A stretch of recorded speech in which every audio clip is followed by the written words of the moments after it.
എണ്ണിക്കൊണ്ടിരിക്കാം. വോട്ടെണ്ണൽ തുടങ്ങും മുമ്പേ കണക്കുകളും സാധ്യതകളും വെച്ച് എണ്ണിത്തിട്ടപ്പെടുത്താം. പാലക്കാട് ചേലക്കര നിയമസഭാ ഉപതെരഞ്ഞെടുപ്പുകളുടെയും വയനാട് ലോക്സഭാ ഉപതെരഞ്ഞെടുപ്പിന്റെയും മഹാരാഷ്ട്ര ജാർഖണ്ഡ് നിയമസഭാ തെരഞ്ഞെടുപ്പുകളുടെയും വോട്ടുകൾ എണ്ണിത്തുടങ്ങാൻ നിമിഷങ്ങളുടെ വേഗമുള്ള ഏതാനും മണിക്കൂറുകൾ മാത്രം ബാക്കിയുള്ളപ്പോൾ കേരള വിഷൻ ന്യൂസ് അതിനു മുന്നേ തന്നെ കണക്കുകളും ചരിത്രവും യാഥാർത്ഥ്യങ്ങളും വെച്ചുകൊണ്ട് സാധ്യതകളുടെ വോട്ട് എണ്ണിത്തുടങ്ങുകയാണ്. പാലക്കാട് BJP ചരിത്രം സൃഷ്ടിക്കുമോ, അതോ UDF ചരിത്രം നിലനിർത്തുമോ, അതോ CPIM സരിനിലൂടെ അത്ഭുതം സൃഷ്ടിക്കുമോ? കൂർമാറ്റങ്ങളുടെ ആൾമാറാട്ട കാഴ്ചകളോട് പാലക്കാട്ടെ വോട്ടർമാർ എങ്ങനെ പ്രതികരിച്ചായിരിക്കും വോട്ട് ചെയ്തിട്ടുണ്ടാവുക? വോട്ടെണ്ണലിനേക്കാൾ വേഗത്തിൽ നോട്ടെണ്ണുന്നവരാണ് രാഷ്ട്രീയക്കാർ എന്ന തോന്നലുണ്ടാക്കിയ കള്ളപ്പണ വിവാദങ്ങളും ആരോപണങ്ങളും നോട്ട് രാഷ്ട്രീയത്തോടുള്ള എതിർപ്പായി വോട്ടുകളായി മാറിയിട്ടുണ്ടാവുമോ? പാട്ടും പാടി ജയിക്കാമെന്ന ചിലരുടെ മോഹങ്ങൾ വ്യാമോഹങ്ങളാവുമോ? ഭരണവിരുദ്ധ വികാരം പ്രതിഫലിച്ചിട്ടുണ്ടാകുമോ, അതോ ഭരണാനുകൂല തരംഗമുണ്ടാകുമോ? സഹോദരനെ സഹായിക്കാൻ സഹോദരിക്ക് ഭൂരിപക്ഷ വോട്ട് നൽകിയിട്ടുണ്ടാകുമോ, അതോ കെട്ടിയേൽപ്പിച്ച ഉപതെരഞ്ഞെടുപ്പിനോടുള്ള വികാരവും വെറുപ്പും വോട്ടിൽ പ്രതിഫലിച്ചിട്ടുണ്ടാവുമോ? എല്ലാറ്റിലേക്കുമുള്ള ദൂരം രാവിലെ 8 മണിയാണ്. ആ വോട്ടെണ്ണും ദൂരം വരെ 3 മുന്നണികളുടെയും നേതാക്കളോട് മിണ്ടിയും പറഞ്ഞും ഇരിക്കുകയാണ് ഇപ്പോൾ ചെയ്യുന്നത്. നമ്മുടെ മുന്നിൽ ഉള്ള അതിഥികളിലേക്ക് നമ്മൾക്ക് പോകേണ്ടിയിരിക്കുന്നു. മിണ്ടിയും പറഞ്ഞുമിരിക്കാൻ ഇപ്പോൾ നമ്മോടൊപ്പമുള്ളത് LDF-ൽ നിന്ന് RJD നേതാവ് ജയൻ പ്രേംഭാസിൽ, കോൺഗ്രസ് നേതാവ് VP ദുൽഖിഫിൽ, BJP നേതാവ് അഡ്വക്കേറ്റ് P കൃഷ്ണദാസ് എന്നിവരാണ് അതിഥികൾ.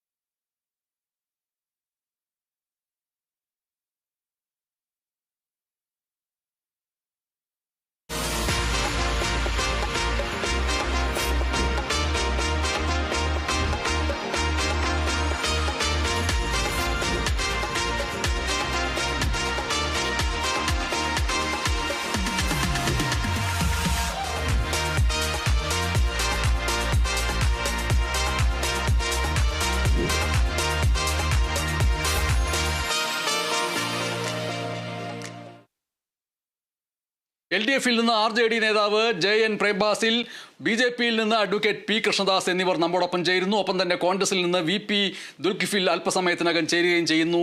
ജയൻ പ്രേംഭാസിൽ, RJD നേതാവ് എന്നത് മാത്രമല്ല LDF-ന്റെ നേതാവ് എന്നതാണ് ഈ നിമിഷങ്ങൾ താങ്കൾക്കുള്ള ഏറ്റവും വലിയ പ്രാധാന്യം. ഇവിടെ ഈ നിമിഷങ്ങളിൽ നമ്മോടൊപ്പം മിണ്ടിയും പറഞ്ഞും ഇരിക്കാൻ. മിണ്ടിയും പറഞ്ഞും എന്ന വാക്ക് ഞാൻ മനഃപൂർവ്വം ഉപയോഗിക്കുന്നതാണ്. ഇത് വലിയൊരു രാഷ്ട്രീയ പ്രതിവാദ സംവാദ പരിപാടിയല്ല, മറിച്ച് വോട്ടെണ്ണലിന് തലേ ദിവസം മണിക്കൂറുകൾ മാത്രം ബാക്കിയുള്ളപ്പോൾ, നിമിഷങ്ങൾ മാത്രം ബാക്കിയുള്ളപ്പോൾ മിണ്ടിയും പറഞ്ഞും ഇരിക്കുന്നു. സ്വാഭാവികമായിട്ടും ഇത്തരത്തിൽ ഇതിനു മുൻപുള്ള തെരഞ്ഞെടുപ്പുകളിലൊക്കെ LDF-നെ സംബന്ധിച്ചിട്ട് വോട്ടെണ്ണൽ ഉണ്ടാവുന്ന ആ ദിവസം താങ്കളെ സംബന്ധിച്ചിട്ട് എങ്ങനെയായിരിക്കും ആ ദിവസം ആരംഭിക്കുക? താങ്കളുടെ ഉള്ളിലെ ഹൃദയമിടിപ്പ് എന്തായിരിക്കും? ഏത് രീതിയിലായിരിക്കും അന്ന് താങ്കളെ പോലുള്ളവർ അന്ന് ടെലിവിഷന് മുന്നിലേക്കായിരിക്കുമോ, അതോ വോട്ടെണ്ണൽ കേന്ദ്രത്തിലായിരിക്കുമോ? എങ്ങനെയാണ് സാധാരണഗതിയിൽ താങ്കളുടെ ഒരു ദിവസം ഇത്തരം സന്ദർഭങ്ങളിൽ ആരംഭിക്കുക? പ്രേംഭാസിൽ, സാധാരണഗതിയിൽ LDF-ൻ്റെ ഒരു ലീഡർഷിപ്പിൽ നിന്ന് പ്രവർത്തിക്കുമ്പോൾ കൗണ്ടിങ് ഏജൻ്റായിട്ടായിരിക്കും മിക്കവാറും ഉണ്ടാകാറ്. പല തെരഞ്ഞെടുപ്പിലും കൗണ്ടിങ് ഏജൻ്റായി പ്രവർത്തിച്ചിട്ടുണ്ട്. ഒരു ലോക്സഭാ തെരഞ്ഞെടുപ്പിൽ മാത്രമാണ്, കഴിഞ്ഞ ലോക്സഭാ തെരഞ്ഞെടുപ്പിൽ അതിൻ്റെ ഒരു ചിത്രം കാണാൻ വേണ്ടി ഞാൻ കൗണ്ടിങ് ഏജൻ്റായിട്ട് പോയിട്ടില്ല. അപ്പോൾ സ്വാഭാവികമായും ഈ ബൈ ഇലക്ഷൻ ഇപ്പം നടക്കുമ്പോൾ വയനാട് ലോക്സഭാ തെരഞ്ഞെടുപ്പും 2 അസംബ്ലി തെരഞ്ഞെടുപ്പുമാണ് നടക്കുന്നത്. സ്വാഭാവികമായിട്ടും 8 മണിയാകുമ്പോഴേക്ക് നാളെ അതിൻ്റെ ഒരു ചിത്രം പൂർത്തിയായി വരും.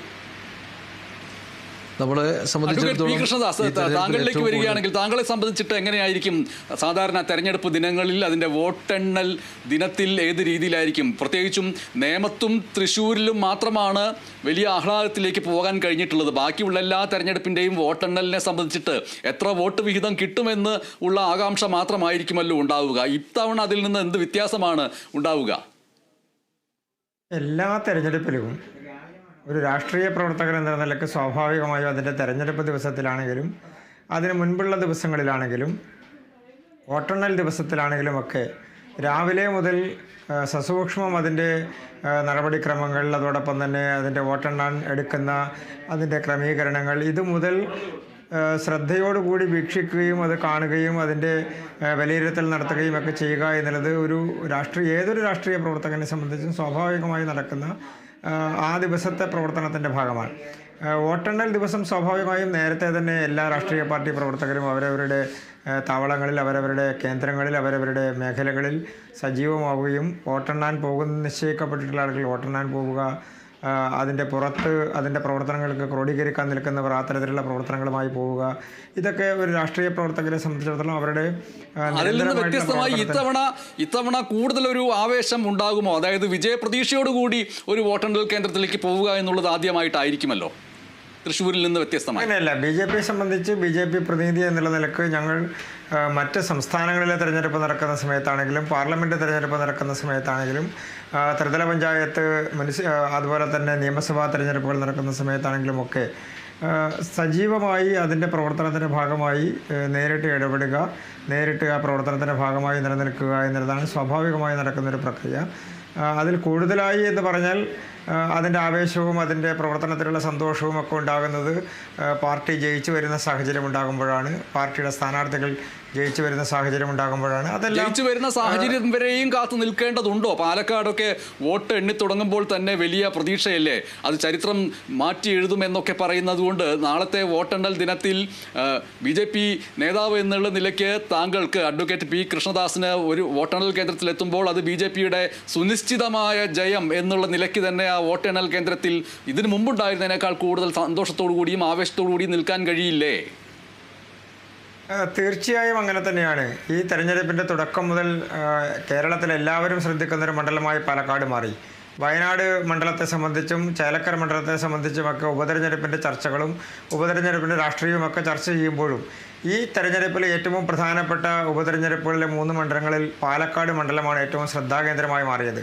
കോൺഗ്രസിൻ്റെ ദേശീയ നേതാവ് മത്സരിക്കുന്ന വയനാടടക്കം കേരളത്തിൽ ഉപതെരഞ്ഞെടുപ്പ് നടക്കുമ്പോഴും ശ്രദ്ധാകേന്ദ്രം പാലക്കാടായിരുന്നു. അതിൻ്റെ പ്രധാനപ്പെട്ട കാരണം പാലക്കാട് കേന്ദ്രീകരിച്ചുകൊണ്ടുണ്ടായിട്ടുള്ള രാഷ്ട്രീയ പ്രശ്നങ്ങളും രാഷ്ട്രീയ മാറ്റങ്ങളും മുന്നണികൾക്കകത്ത് നടന്നിട്ടുള്ള രാഷ്ട്രീയ മാറ്റങ്ങളും അവരുടെ ചർച്ചകളുമൊക്കെ വലിയ തരത്തിൽ കേരളത്തിൽ ചർച്ച ചെയ്യപ്പെട്ടിട്ടുള്ള തെരഞ്ഞെടുപ്പാണ് ഈ ഉപതെരഞ്ഞെടുപ്പ്. പ്രത്യേകിച്ച് ഈ തെരഞ്ഞെടുപ്പിൽ BJPയെ സംബന്ധിച്ച് ഒരു രാഷ്ട്രീയപരമായിട്ടുള്ള നിലപാട് പാലക്കാട് ജനങ്ങൾ സ്വീകരിക്കും. അതോടൊപ്പം തന്നെ വികസനത്തിൻ്റെ അജണ്ടയിൽ ഊന്നിക്കൊണ്ട് ഈ സംസ്ഥാന സർക്കാരിനെതിരായിട്ടുള്ളൊരു വിധിയെഴുത്തുണ്ടാകും എന്ന് വിശ്വസിക്കുന്ന, പ്രത്യേകിച്ച് പാലക്കാട്ടെ ജനങ്ങൾക്കിടയിൽ കഴിഞ്ഞ കുറേ കാലങ്ങളായി ചർച്ച ചെയ്യപ്പെട്ടിരുന്ന ആ മണ്ഡലത്തോടുള്ള അവഗണന, അത് MP-യുടെ ഭാഗത്തു നിന്നാണെങ്കിലും MLA-യുടെ ഭാഗത്തു നിന്നാണെങ്കിലും എല്ലാം ഉണ്ടായിട്ടുള്ള അവഗണന, അതിൻ്റെ പ്രധാനപ്പെട്ട കാരണം പാലക്കാട് മുനിസിപ്പാലിറ്റി ഭരിക്കുന്നത് BJPയാണ്, അപ്പോൾ ആ മണ്ഡലത്തിൽ വികസനം വേണ്ട എന്ന് എടുത്തിരുന്നൊരു രാഷ്ട്രീയ നിലപാട്, അതിനെതിരെ ജനങ്ങൾ വിധിയെഴുതും എന്നുള്ളത് തന്നെയാണ്. അതിൻ്റെ തെരഞ്ഞെടുപ്പ് ദിവസത്തെ വോട്ട് പെർസെൻറ്റേജും ഒക്കെ സൂചിപ്പിക്കുന്ന ഏതാണ്ട് സമാനമായ രീതിയിലാണ്.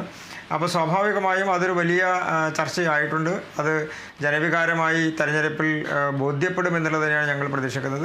പാലക്കാട് BJP ദിനത്തിൽ വളരെ ആവേശത്തോടു കൂടിയായിരിക്കും താങ്കൾ അഡ്വക്കേറ്റ് കൃഷ്ണദാസിനെ പോലെയുള്ള BJP നേതാക്കൾ വോട്ടെണ്ണൽ കേന്ദ്രത്തിലേക്ക് പോവുക. LDFനെ സംബന്ധിച്ചിട്ട് JN പ്രേംഭാസിൻ LDFനെ സംബന്ധിച്ചിട്ട് നാളെ എന്തൊക്കെയാണ് പ്രതീക്ഷകൾ എന്ന് ചോദിച്ചാൽ നിശ്ചയമായിട്ടും ഒരു സംശയവുമില്ല, ഭൂരിപക്ഷത്തിൻ്റെ കണക്കുകളോടുകൂടിയുള്ള വിജയത്തിൻ്റെ കണക്കുകൾ പറയും. അങ്ങനെ തന്നെയാണ് LDFലെ നേതാക്കളും പറഞ്ഞിട്ടുള്ളത്. ഞാൻ അതിൽ നിന്ന് വ്യത്യസ്തമായി നമ്മൾ മിണ്ടിയും പറഞ്ഞും ഇരിക്കുന്ന ഒരു സംഭാഷണമായതുകൊണ്ട് കുറച്ചുകൂടി ഹൃദയം തുറന്ന് ചോദിക്കുകയാണ്, എന്തൊക്കെയാണ് നാളെ വോട്ടെണ്ണൽ കേന്ദ്രത്തിൽ പോകുമ്പോൾ താങ്കളെ സംബന്ധിച്ചിട്ടുള്ള ആശങ്കകൾ? ഒരു ആശങ്കയ്ക്കും വകയില്ലാത്ത രൂപത്തിലാണ് ഇടതുപക്ഷ ജനാധിപത്യ മുന്നണി പാലക്കാട് തെരഞ്ഞെടുപ്പിനെ കാണുന്നത്. പാലക്കാട് മാത്രമല്ല, ഞാൻ ഈ പറഞ്ഞ മൂന്ന് മണ്ഡലങ്ങളുടെ കാര്യവുമാണ് ചോദിക്കുന്നത്. മൂന്ന് നിയോജക മണ്ഡലത്തിൽ ഒന്ന് ഇടതുപക്ഷ ജനാധിപത്യ മുന്നണിൻ്റെ ഒരു ഷുവർ സീറ്റാണ്. പാലക്കാടാണ് ഏറ്റവും ശ്രദ്ധാകേന്ദ്രമായി പ്രവർത്തിക്കുന്ന ഒരു അസംബ്ലി സീറ്റ്. കാരണം പാലക്കാട് ഇടതുപക്ഷ ജനാധിപത്യ മുന്നണി കഴിഞ്ഞ 1-2 തെരഞ്ഞെടുപ്പിലായി 3-ാം സ്ഥാനത്താണുള്ളത്. ആ 3-ാം സ്ഥാനത്ത് നിന്ന് 1-ാം സ്ഥാനത്തേക്ക് എത്താനുള്ള തയ്യാറെടുപ്പാണ് പാലക്കാട് ഇടതുപക്ഷ ജനാധിപത്യ മുന്നണി നടത്തി വന്നത്. അത് കൃത്യമായും വിജയിക്കുമെന്ന് തന്നെയാണ് മുന്നണിയുടെ കണക്കുകൂട്ടലും പ്രതീക്ഷകളും. എങ്കിലും ജയൻ പ്രേംബാസിൽ ഇത് ഞാൻ ഈ സൂചിപ്പിക്കുന്നത് മിണ്ടിയും പറഞ്ഞു ഇരിക്കുന്ന ഒന്നായതുകൊണ്ട് കുറച്ചുകൂടി ഹൃദയം താങ്കൾ തുറക്കുമെന്നാണ് ഞാൻ പ്രതീക്ഷിക്കുന്നത്. ഈ അങ്ങനെ തുറന്നതുകൊണ്ട് ഒന്നും നഷ്ടപ്പെടാനുമില്ല. കാരണം വോട്ടെണ്ണലാണ് ഇനി നിമിഷങ്ങൾ മാത്രമേ ഉള്ളൂ. സ്വാഭാവികമായിട്ടും ചില ഒട്ടും ആശങ്കയില്ലാതെ LDFനെ സംബന്ധിച്ചിട്ട് ആർക്കായാലും, അത് കോൺഗ്രസിനെ സംബന്ധിച്ചിട്ടാവട്ടെ BJPയെ സംബന്ധിച്ചിട്ട് ഒരു വശത്ത് പ്രതീക്ഷയും ചില ഭാഗത്ത് ചില ആശങ്കകളുമുണ്ടല്ലോ. ആ ആശങ്കകൾ എന്താണ് എന്ന് ഞാൻ സ്വാഭാവികമായി ചോദിച്ചു എന്നേ ഉള്ളൂ. ആശങ്കകൾ ഇടതുപക്ഷ ജനാധിപത്യ മുന്നണിക്കില്ലല്ലോ. ആശങ്കകൾ ഉണ്ടാകണമെങ്കിൽ അവിടെ ഏതെങ്കിലും തരത്തിൽ ഇടതുപക്ഷ മുന്നണിക്ക് ദോഷകരമായി വരുന്ന ഒരു ഘടകങ്ങളും ഇപ്പം നിലവിലില്ല. ഇപ്പോൾ പാലക്കാട് മുനിസിപ്പാലിറ്റി ഭരിക്കുന്നത് BJP ആണ്. അവിടെ ഭരണവിരുദ്ധ വികാരം, മുനിസിപ്പാലിറ്റിയുടെ പ്രവർത്തനത്തെ സംബന്ധിച്ചുള്ള വികാരം പൊതുജനങ്ങളുടെ ഇടയിൽ വളരെ ശക്തമായിട്ടുണ്ട്. അതുപോലെ ഇടതുപക്ഷ ജനാധിപത്യ മുന്നണിക്ക് മുൻതൂക്കമുള്ള പഞ്ചായത്തുണ്ട്, കോൺഗ്രസിന് മുൻതൂക്കമുള്ള കണ്ണാടി പഞ്ചായത്ത് പോലുള്ള പഞ്ചായത്തുകളുണ്ട്. അവിടെയെല്ലാം തന്നെ കഴിഞ്ഞ തെരഞ്ഞെടുപ്പിനെക്കാട്ടിലും വോട്ടിംഗ് ശതമാനം താഴോട്ട് പോയിട്ടുണ്ട്. ഇടതുപക്ഷ ജനാധിപത്യ മുന്നണിയെ സംബന്ധിച്ചിടത്തോളം അതിൻ്റെ ഒരു കേഡർ വർക്ക് എന്ന നിലയ്ക്ക് തന്നെ വളരെ ബഹുദൂരം മുന്നോട്ടാണ് ഈ തെരഞ്ഞെടുപ്പ് സമയത്ത് ഉണ്ടായത്. അപ്പോൾ ഒരു ആശങ്ക അവിടെ നിലനിൽക്കുന്നില്ല എന്ന് തന്നെയാണ് മുന്നണി നേതൃത്വം വിശകലനം ചെയ്തതും ബന്ധപ്പെട്ട് പ്രവർത്തിക്കുന്നത്. BJP നേതാവ് അഡ്വക്കേറ്റ് P. കൃഷ്ണദാസ്, താങ്കളെ സംബന്ധിച്ചിട്ട് BJPയെ സംബന്ധിച്ചിട്ടും നേട്ടങ്ങൾ മാത്രമേ അവിടെ ഉള്ളൂ. വാസ്തവത്തിൽ നഷ്ടപ്പെടാനൊന്നുമില്ല. കിട്ടിയാൽ വലിയ നേട്ടം, നഷ്ടപ്പെടാനൊന്നുമില്ല. നഷ്ടപ്പെട്ടാൽ തന്നെയും അത് BJPയുടെ ചരിത്രത്തെ സംബന്ധിച്ചിട്ട് വോട്ട് വിഹിതം കൂടിയാൽ തന്നെയും അത് വലിയ കാര്യമാണ്. അതുകൊണ്ട് BJPയെ സംബന്ധിച്ചിട്ട് വലിയ പ്രതീക്ഷകളുണ്ട് എന്ന് പറയുമ്പോൾ തന്നെയും ഏതൊക്കെ കാര്യങ്ങളാണ് അലട്ടുന്നത് താങ്കളെ? അല്ല, ഞങ്ങളെ പ്രത്യേകിച്ച് ഒന്നും അലട്ടുന്നില്ല. അതിൻ്റെ പ്രധാനപ്പെട്ട കാരണം ഞങ്ങൾക്ക് ജയത്തിൽ കുറഞ്ഞ ഒരു സാധ്യത പാലക്കാട് നിയമസഭാ മണ്ഡലത്തെ സംബന്ധിച്ച് ഉപതെരഞ്ഞെടുപ്പിലില്ല. അതിൻ്റെ മാത്രമല്ല, ഞാൻ മൊത്തത്തിലാണ് ചോദിക്കുന്നത്. അത് വയനാടിനെ സംബന്ധിച്ചും ചേലക്കരയെ സംബന്ധിച്ചും നമുക്കെല്ലാം അറിയുന്നത് പോലെ തന്നെ അവിടുത്തെ രാഷ്ട്രീയ സാഹചര്യം, പ്രത്യേകിച്ച് UDF LDF മുന്നണികളെ സംബന്ധിച്ച് വയനാട് മണ്ഡലം എന്നുള്ളത് കോൺഗ്രസിൻ്റെ സ്ഥാനാർത്ഥി ജയിച്ചു വരിക എന്നുള്ളത് LDFൻ്റെ കൂടി ആവശ്യമായിട്ടുള്ള കാര്യമാണ്. അവിടെ BJPക്ക് ഏതെങ്കിലും തരത്തിലുള്ള ഒരു സാധ്യതയുണ്ടെങ്കിൽ അതിനെ മങ്ങലേൽപ്പിക്കുക. അത് ചേലക്കരയിലാണെങ്കിലും ഏതാണ്ട് സമാനമായിട്ടുള്ള രാഷ്ട്രീയ സാഹചര്യമാണ് ഇരുവരും സ്വീകരിച്ചിട്ടുള്ളത്. നമ്മൾ മനസ്സിലാക്കുന്നതനുസരിച്ചിട്ടാണെങ്കിൽ LDFന് അനുകൂലമായിട്ടുള്ള നിലപാട് ചേലക്കരയിൽ UDF സ്വീകരിച്ചിട്ടുണ്ടാവണം. ഇല്ലെങ്കിൽ സ്വാഭാവികമായും വയനാട്ടിൽ അവരുടെ രാഷ്ട്രീയ പ്രതിസന്ധി എന്നുള്ളത് അവരെ അലട്ടുന്നൊരു പ്രശ്നമായി മാറും. BJPക്ക് പാലക്കാട് എന്ന് പറയുന്നത് കഴിഞ്ഞ കുറേ നാളുകളായി, പ്രത്യേകിച്ച് 2016 2021 ഒക്കെ BJPയുടെ വോട്ടുകൾ ഇരട്ടിയും അതിൻ്റെ ഇരട്ടിയുമായി വർദ്ധിക്കുന്ന സാഹചര്യം പാലക്കാട് പാർലമെൻറ്റ് മണ്ഡലത്തിൽ ഉണ്ടായിട്ടുണ്ട്. കഴിഞ്ഞ തവണ വളരെ ചെറിയ മാർജിനിലാണ് UDFൻ്റെ സ്ഥാനാർത്ഥി ജയിക്കാനുള്ള സാഹചര്യം ഉണ്ടായത്. അതിൻ്റെ പ്രധാനപ്പെട്ട കാരണം തന്നെ ഏകദേശം 12,000-13,000 വോട്ടുകൾ LDFൻ്റെ വോട്ടുകൾ 2021 UDFന് അനുകൂലമായി പോയി എന്നുള്ളതാണ് അതിന് മുൻപുള്ള തെരഞ്ഞെടുപ്പുകളുടെ രാഷ്ട്രീയ സാഹചര്യം വിലയിരുത്തിയാൽ മനസ്സിലാക്കുന്നത്. അങ്ങനെ UDFൻ്റെ പാളയത്തിൽ ജയിക്കാനുള്ള സാഹചര്യം കഴിഞ്ഞ തവണ ഒരുക്കി കൊടുത്തത് LDF BJPയെ സംബന്ധിച്ച് കഴിഞ്ഞ തവണ ബഹുമാനപ്പെട്ട ശ്രീ E. ശ്രീധരൻ മത്സരിക്കുമ്പോൾ അവിടെ BJP ജയിക്കും, BJPക്ക് MLA ഉണ്ടാകും എന്നുള്ള സാധ്യതയെ ഇല്ലാതെയാക്കണം. അപ്പോൾ രാഷ്ട്രീയപരമായി BJPക്കെതിരായിട്ടുള്ള ഒരു അടവ് നയം സ്വീകരിച്ചതിൻ്റെ ഭാഗമായിട്ടാണ് കഴിഞ്ഞ തവണ UDFനെ ജയിപ്പിക്കാൻ LDF എടുത്തിട്ടുള്ള തീരുമാനത്തിൻ്റെ കൂടി ഭാഗമായിരുന്നു കഴിഞ്ഞ തവണ UDF സ്ഥാനാർത്ഥിയുടെ വിജയം. അതല്ലെങ്കിൽ കഴിഞ്ഞ തവണ തന്നെ താങ്കൾ സൂചിപ്പിച്ചതുപോലെ തന്നെ BJPയെ സംബന്ധിച്ച് ഇപ്പോൾ കാത്തിരിക്കുന്നത് പോലെ തന്നെയുള്ള വിജയം കഴിഞ്ഞ തവണ ഉണ്ടാകുമായിരുന്നു, 2021 ഉണ്ടാകുമായിരുന്നു. E. ശ്രീധരനെ പോലെ ഒരു ബഹുമുഖ പ്രതിഭയായിട്ടുള്ള രാജ്യം ഉറ്റുനോക്കുന്ന, ലോകം ഉറ്റുനോക്കുന്ന ഒരു പ്രഗത്ഭനായിട്ടുള്ള മനുഷ്യനെ പരാജയപ്പെടുത്തുക, അദ്ദേഹത്തിൻ്റെ സേവനം കേരളത്തിന് ആവശ്യമില്ല എന്ന് പ്രഖ്യാപിക്കുന്ന ഒരു രാഷ്ട്രീയ തീരുമാനം എടുത്തതുകൊണ്ടാണ് കഴിഞ്ഞ തവണ പാലക്കാട് BJPക്ക് നഷ്ടപ്പെട്ടത്, അതല്ലെങ്കിൽ കേരളത്തിന് തന്നെ നഷ്ടപ്പെട്ടത്. അപ്പോൾ അത്രയും നമ്മുടെ നിയമസഭയ്ക്കകത്ത് അത്രയും പ്രാഗൽഭ്യമുള്ള ഒരാളുടെ സേവനം ആവശ്യമില്ല എന്ന് ഇടതുമുന്നണി സ്വീകരിച്ചതിൻ്റെ പരിണിത ഫലമായിരുന്നു UDFൻ്റെ സ്ഥാനാർത്ഥിയുടെ വിജയം. ഇപ്പോൾ അതേ സ്ഥാനത്ത് തന്നെ UDFനെ സംബന്ധിച്ച് അവർ വലിയ പ്രതിസന്ധി നേരിടുന്നൊരു സാഹചര്യം പാലക്കാട് ഉരുത്തിരിഞ്ഞിരിക്കുകയാണ്. അപ്പോൾ സ്വാഭാവികമായും BJPക്ക് അനുകൂലമായിട്ടുള്ള രാഷ്ട്രീയ സാഹചര്യം മാത്രമല്ല, സാമൂഹിക സാഹചര്യവും ഭരണപരമായ സാഹചര്യവും BJPക്ക് അനുകൂലമാണ് നിലവിലെ സാഹചര്യത്തിൽ. പാലക്കാട് മുനിസിപ്പാലിറ്റിയെ സംബന്ധിച്ച് കഴിഞ്ഞ കാലഘട്ടങ്ങളിൽ കേന്ദ്ര ഗവൺമെൻറ് പ്രഖ്യാപിച്ചിട്ടുള്ള പാലക്കാട് മുനിസിപ്പാലിറ്റിയുടെ വികസന പദ്ധതികൾ, അവിടെ കൊണ്ടുവന്നിട്ടുള്ള വിവിധങ്ങളായിട്ടുള്ള പദ്ധതികൾ, ആ പദ്ധതികളെല്ലാം കേന്ദ്രാവിഷ്കൃത പദ്ധതികളുടെ ഭാഗമായി വന്നതാണ്. ആ സ്ഥലത്തേക്ക് ഞാൻ നേരത്തെ സൂചിപ്പിച്ചതുപോലെ തന്നെ പാർലമെൻറ്റിലേക്ക് ജയിച്ചു പോയിട്ടുള്ള MP-യുടെ കാര്യത്തിലാണെങ്കിലും നേരത്തെ ജയിച്ച UDF-ൻ്റെ MLA സ്ഥാനാർത്ഥിയാണ് MLA ആയിട്ടുള്ള ആളാണെങ്കിലും അവരെല്ലാം ആ മുനിസിപ്പാലിറ്റിയെ അവഗണിക്കുക, മുനിസിപ്പാലിറ്റിയെ ഒറ്റപ്പെടുത്തുക എന്നുള്ളൊരു നിലപാടാണ് സംസ്ഥാന സർക്കാർ ഉൾപ്പെടെയുള്ള പാലക്കാട് നഗരസഭയോട് കാണിച്ചിട്ടുള്ളത്. അപ്പോൾ പാലക്കാട് നഗരസഭയോട് കാണിക്കുന്ന പറഞ്ഞതും അവിടെ പ്രസംഗിച്ചതുമെല്ലാം വോട്ടർമാർ കണക്കിലെടുത്തിട്ടുണ്ട് എന്ന് തന്നെയാണ് താങ്കൾ വിശ്വസിക്കുന്നത് BJP നേതാവ് എന്നുള്ള നിലയ്ക്ക്? തീർച്ചയായിട്ടും പാലക്കാട് മുനിസിപ്പാലിറ്റിയോട് കാണിക്കുന്ന ആ അവഗണന അതിൻ്റെ തൊട്ടടുത്ത പഞ്ചായത്തുകളായ കണ്ണാടിയിലാണെങ്കിലും പിരായിലാണെങ്കിലും മാത്തൂരാണെങ്കിലും ഒക്കെ അത് പ്രതിഫലിക്കുന്നുണ്ട്. ആ പഞ്ചായത്തുകളിൽ അത്തരം കാര്യങ്ങൾ വോട്ടിൽ പ്രതിഫലിക്കുമോ എന്നുള്ളത് രാവിലെ 8:30 ആകുമ്പോഴേക്കും ആദ്യ ഫലസൂചനകൾ അപ്പോൾ ലഭിക്കുമ്പോൾ നമുക്ക് മനസ്സിലാക്കാം. നമ്മൾക്കിനി ഓരോരോ മണ്ഡലങ്ങളെ ഇനം തിരിച്ച് വിശദീകരിച്ച് അതിൻ്റെ കണക്കുകളും യാഥാർത്ഥ്യങ്ങളും ചരിത്രവും ഇനം തിരിച്ച് പോകേണ്ടതുണ്ട്. അതുകൊണ്ട് ആദ്യം നമ്മൾ പോകുന്നത് വയനാട്ടിലേക്കാണ്. വയനാട് എന്ന് പറയുമ്പോൾ ആ മണ്ഡലം ഏറ്റവും അധികം പ്രാധാന്യത്തോടുകൂടി അവിടെ സവിശേഷ ശ്രദ്ധ വരുന്നത് അവിടെ ഏത് പശ്ചാത്തലത്തിൽ ആ ഉപതെരഞ്ഞെടുപ്പ് ഉണ്ടായി എന്നുള്ള പശ്ചാത്തലം തന്നെയാണ്. സ്വാഭാവികമായിട്ടും അത് കെട്ടിവെക്കപ്പെട്ട ഒരു ഉപതെരഞ്ഞെടുപ്പ് എന്നുള്ള നിലയ്ക്ക് അവിടെ അത് വലിയ ചർച്ചയാവുകയും ചെയ്തു. വളരെ സുപ്രധാനമായ ഏതെങ്കിലും കാരണം കൊണ്ട് ഉണ്ടായ ഉപതെരഞ്ഞെടുപ്പല്ല, മറിച്ച് അത് എന്ത് പശ്ചാത്തലത്തിലാണ് എന്നുള്ളത് വളരെ വ്യക്തവുമാണ്. അതിലേക്ക് പോകുന്നതിന് മുമ്പ് വയനാടിനെ സംബന്ധിച്ചിട്ട് കൃത്യമായിട്ട് പറയുകയാണെങ്കിൽ കോൺഗ്രസിൻ്റെ കേരളത്തിലെ കോട്ടയെന്ന് വിശേഷിപ്പിക്കപ്പെടുന്ന വയനാട് ലോക്സഭാ മണ്ഡലം അത് കോൺഗ്രസിന് ആരെ നിർത്തിയാലും വിജയിപ്പിക്കാമെന്ന് വിശേഷിപ്പിക്കപ്പെടുന്ന ഒരിടം എന്ന നിലയ്ക്കാണ് അറിയപ്പെടുന്നത്. ഇപ്പോൾ അത് ഗാന്ധി കുടുംബത്തിൻ്റെ ദക്ഷിണേന്ത്യയിലെ ഏറ്റവും വിശ്വസ്തമായൊരു മണ്ഡലവുമായി മാറിയിരിക്കുന്നു. വയനാട് മണ്ഡലം എന്നാണ് പേരെങ്കിലും അത് പടർന്നു കിടക്കുന്നത് വയനാട്, കോഴിക്കോട്, മലപ്പുറം ജില്ലകളിലായിട്ടാണ്. അതിൽ മാനന്തവാടി, കൽപ്പറ്റ, സുൽത്താൻ ബത്തേരി ഈ 3 മണ്ഡലങ്ങളാണ് വയനാട് ജില്ലയിലുള്ളത്. തിരുവമ്പാടി അതേപോലെ ഏറനാട് എന്നീ മണ്ഡലങ്ങൾ കോഴിക്കോട് ജില്ലയിലുമാണ്.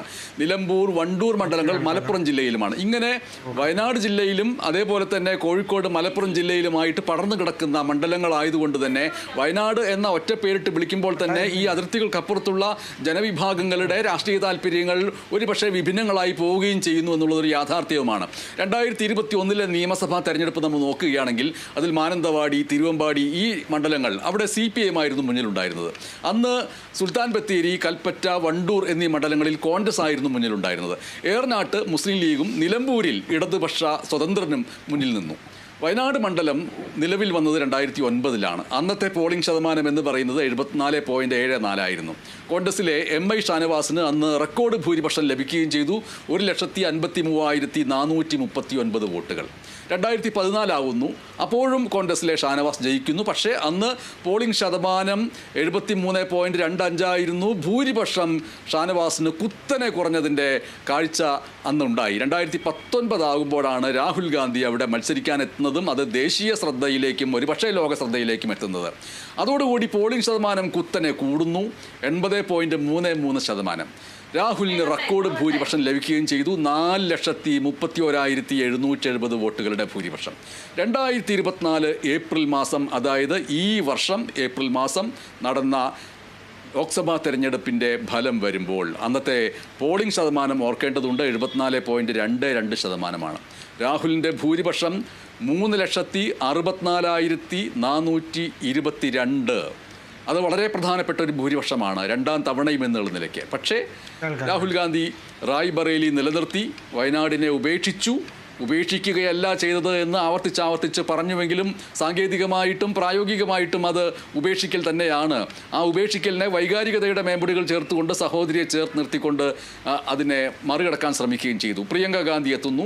എതിർ സ്ഥാനാർത്ഥി CPIയിലെ LDFിലെ സത്യൻ മൊകേരിയെ സംബന്ധിച്ചിട്ട് അവിടെ ആഴത്തിലുള്ള വേരുകളുണ്ട്. പോളിംഗ് ശതമാനം എക്കാലത്തെയും കുറവ് വന്നു എന്നുള്ളതാണ് അതിൽ ഏറ്റവും പ്രാധാന്യത്തോടു കൂടി ഓർക്കേണ്ടത്. 64.72% എന്ന് പറയുന്ന ഏറ്റവും കുറഞ്ഞ പോളിംഗ് ശതമാനം. 10.5% കുറവ്. ഈ 10.5% എന്തുകൊണ്ട് വോട്ട് ചെയ്തില്ല എന്നുള്ളതിൻ്റെ ഉത്തരം ഒരുപക്ഷേ ഈ ഉപതെരഞ്ഞെടുപ്പ് കെട്ടിവെക്കപ്പെട്ടൊരു ഉപതെരഞ്ഞെടുപ്പായതിൻ്റെ പ്രതിഷേധമാണോ, വയനാട് ദുരന്തം സംഭവിച്ചതിൻ്റെ നിസ്സംഗതയാണോ, ഒരു ദിവസത്തെ തൊഴിൽ നഷ്ടപ്പെടും എന്നതിൻ്റെ വ്യാകുലതയായിരുന്നുവോ അതൊക്കെ ഏതൊക്കെ രീതിയിൽ ആണ് ഈ പോളിംഗ് ശതമാനത്തെ കുറച്ചതെന്നത് മാത്രമല്ല, ഇനി വോട്ട് ചെയ്തവർ പോലും പാതി മനസ്സോടുകൂടിയാണോ വോട്ട് ചെയ്തത് എന്നതുകൂടി ആലോചിക്കേണ്ടതുണ്ട്. അതൊക്കെ ഈ വോട്ടെണ്ണലിൽ പ്രതിഫലിക്കുമോ എന്നുകൂടി നാം അന്വേഷിക്കുകയും ചെയ്യേണ്ടിയിരിക്കുന്നു. എന്തായാലും ഭൂരിപക്ഷം 5 ലക്ഷം കടക്കുമെന്നാണ് വോട്ടെടുപ്പിന് മുൻപ് കോൺഗ്രസ് അവകാശപ്പെട്ടിരുന്നത് ഇപ്പോഴത്തെ കണക്കുകൾ പ്രകാരം ആ അവകാശവാദത്തിൽ കോൺഗ്രസിന് തുടരാൻ കഴിയുന്നുണ്ടോ എന്നുള്ളത് വളരെ പ്രധാനപ്പെട്ട കാര്യമാണ്. കോൺഗ്രസിൽ നിന്ന് തന്നെ VP ദുൽകിഫിൽ ആണ് ചേരേണ്ടത്. അല്പസമയത്തിനകം ചേരുമെന്ന് പ്രതീക്ഷിക്കുന്നു. ദുൽകിഫിൽ ഈ പറഞ്ഞത് കേട്ടുവല്ലോ, അതായത് ഈ പറഞ്ഞ ഭൂരിപക്ഷത്തിൻ്റെ വാദം 5 ലക്ഷം കടക്കുമെന്ന് പോളിംഗിന് മുമ്പ് അവകാശപ്പെട്ട അതേ ആവേശത്തോടു കൂടി ഇപ്പോഴും വയനാട്ടിൽ ആ രീതിയിലുള്ള ഭൂരിപക്ഷം കിട്ടുമെന്ന് ഉറപ്പിച്ച് പറയാൻ കഴിയുമോ? തീർച്ചയായും, അതിലൊരു സംശയമില്ല. ഈ നിങ്ങൾ പറയുന്ന ഇൻട്രോയിൽ കൃത്യമായിട്ട് ചില കാര്യങ്ങൾ സൂചിപ്പിച്ചിട്ടുണ്ട്. അത് വാസ്തവ വിരുദ്ധമായ കാര്യങ്ങളാണ്. വയനാടിനെ സംബന്ധിച്ചിടത്തോളം രാഹുൽ ഗാന്ധി ഒഴിവാക്കിയ മണ്ഡലം എന്ന തരത്തിലേക്കൊക്കെ നിങ്ങൾ സംസാരിച്ചു. നമുക്കറിയാം, ഇന്ത്യൻ പാർലമെന്റിലും ഇന്ത്യൻ ജനാധിപത്യത്തിലും ഒരു വ്യക്തിക്ക് 2 സ്ഥലത്ത് മത്സരിക്കുന്നത് ആദ്യമായിട്ടൊന്നല്ല. അതുകൊണ്ട് തന്നെ അതുമായി ബന്ധപ്പെട്ടുകൊണ്ട് അങ്ങ് പറഞ്ഞതിനോട് 1% പോലും യോജിക്കാൻ സാധിക്കില്ല. വയനാടിലെ രാഹുൽ ഗാന്ധി വന്നതിന് ശേഷം അതിന് സമൂലമായ മാറ്റങ്ങൾ ഉൾക്കൊള്ളുന്ന തരത്തിലുള്ള കാര്യങ്ങൾ അദ്ദേഹം ചെയ്തിട്ടുണ്ട്. അതിനുശേഷം പ്രിയപ്പെട്ട പ്രിയങ്ക ഗാന്ധി തീർച്ചയായും നേരത്തെ താങ്കൾ സൂചിപ്പിച്ചതുപോലെ വലിയ ഭൂരിപക്ഷത്തിന് അവിടെ വിജയിക്കുമെന്ന കാര്യത്തിൽ തർക്കവുമില്ല. അതേപോലെ തന്നെ അവിടെ വയനാട് പാർലമെന്റിന് അനിവാര്യമായ വികസന പ്രവർത്തനങ്ങൾക്ക് പ്രിയങ്ക ഗാന്ധി നേതൃത്വം കൊടുക്കും. അവിടെയുള്ള പ്രകൃതി ദുരന്തം ഉൾപ്പെടെ ആ വിഷയത്തിലൊക്കെ കേന്ദ്രം എടുക്കുന്ന നിഷേധാത്മകമായ നിലപാടിനെതിരായി പാർലമെന്റിൽ വയനാടിന് ശബ്ദമായി, കേരളത്തിന് ശബ്ദമായി പ്രിയപ്പെട്ട പ്രിയങ്ക ഗാന്ധിയുടെ ശബ്ദം ഉയരും എന്ന കാര്യത്തിൽ തർക്കവുമില്ല. ദുൽകിഫിൽ കോൺഗ്രസ് നേതാവ് ഇപ്പോൾ തന്നെ വോട്ടെണ്ണി പൂർത്തിയാക്കിയിരിക്കുന്നു. പ്രിയങ്ക ഗാന്ധി അവിടെ ജയിച്ചിരിക്കുന്നു, പാർലമെന്റിലേക്ക് എത്തിയിരിക്കുന്നു, വികസന പ്രവർത്തനങ്ങൾ ആരംഭിച്ചിരിക്കുന്നു. അതായത് അത്രമേൽ ആത്മവിശ്വാസമാണ് ദുൽകിഫിൽ പ്രകടിപ്പിക്കുന്നത്. LDFിലെ JN പ്രേംദാസിലേക്ക് ഞാൻ ഒന്ന് പോവുകയാണ്. ഇവിടെ ഈ പറഞ്ഞ ഭൂരിപക്ഷത്തിന്റെ ഒരു കണക്ക് യാഥാർത്ഥ്യമാവുന്നത് എങ്ങനെ? ഇത്ര കുറഞ്ഞ ഒരു പോളിംഗ് ശതമാനത്തിൽ ഇത്ര ഒരു ഭൂരിപക്ഷം സാധ്യമാവുന്നതിന്റെ വസ്തുതാപരമായ കണക്കിനെ കുറിച്ച് താങ്കൾക്ക് എന്താണ് പറയാനുള്ളത്?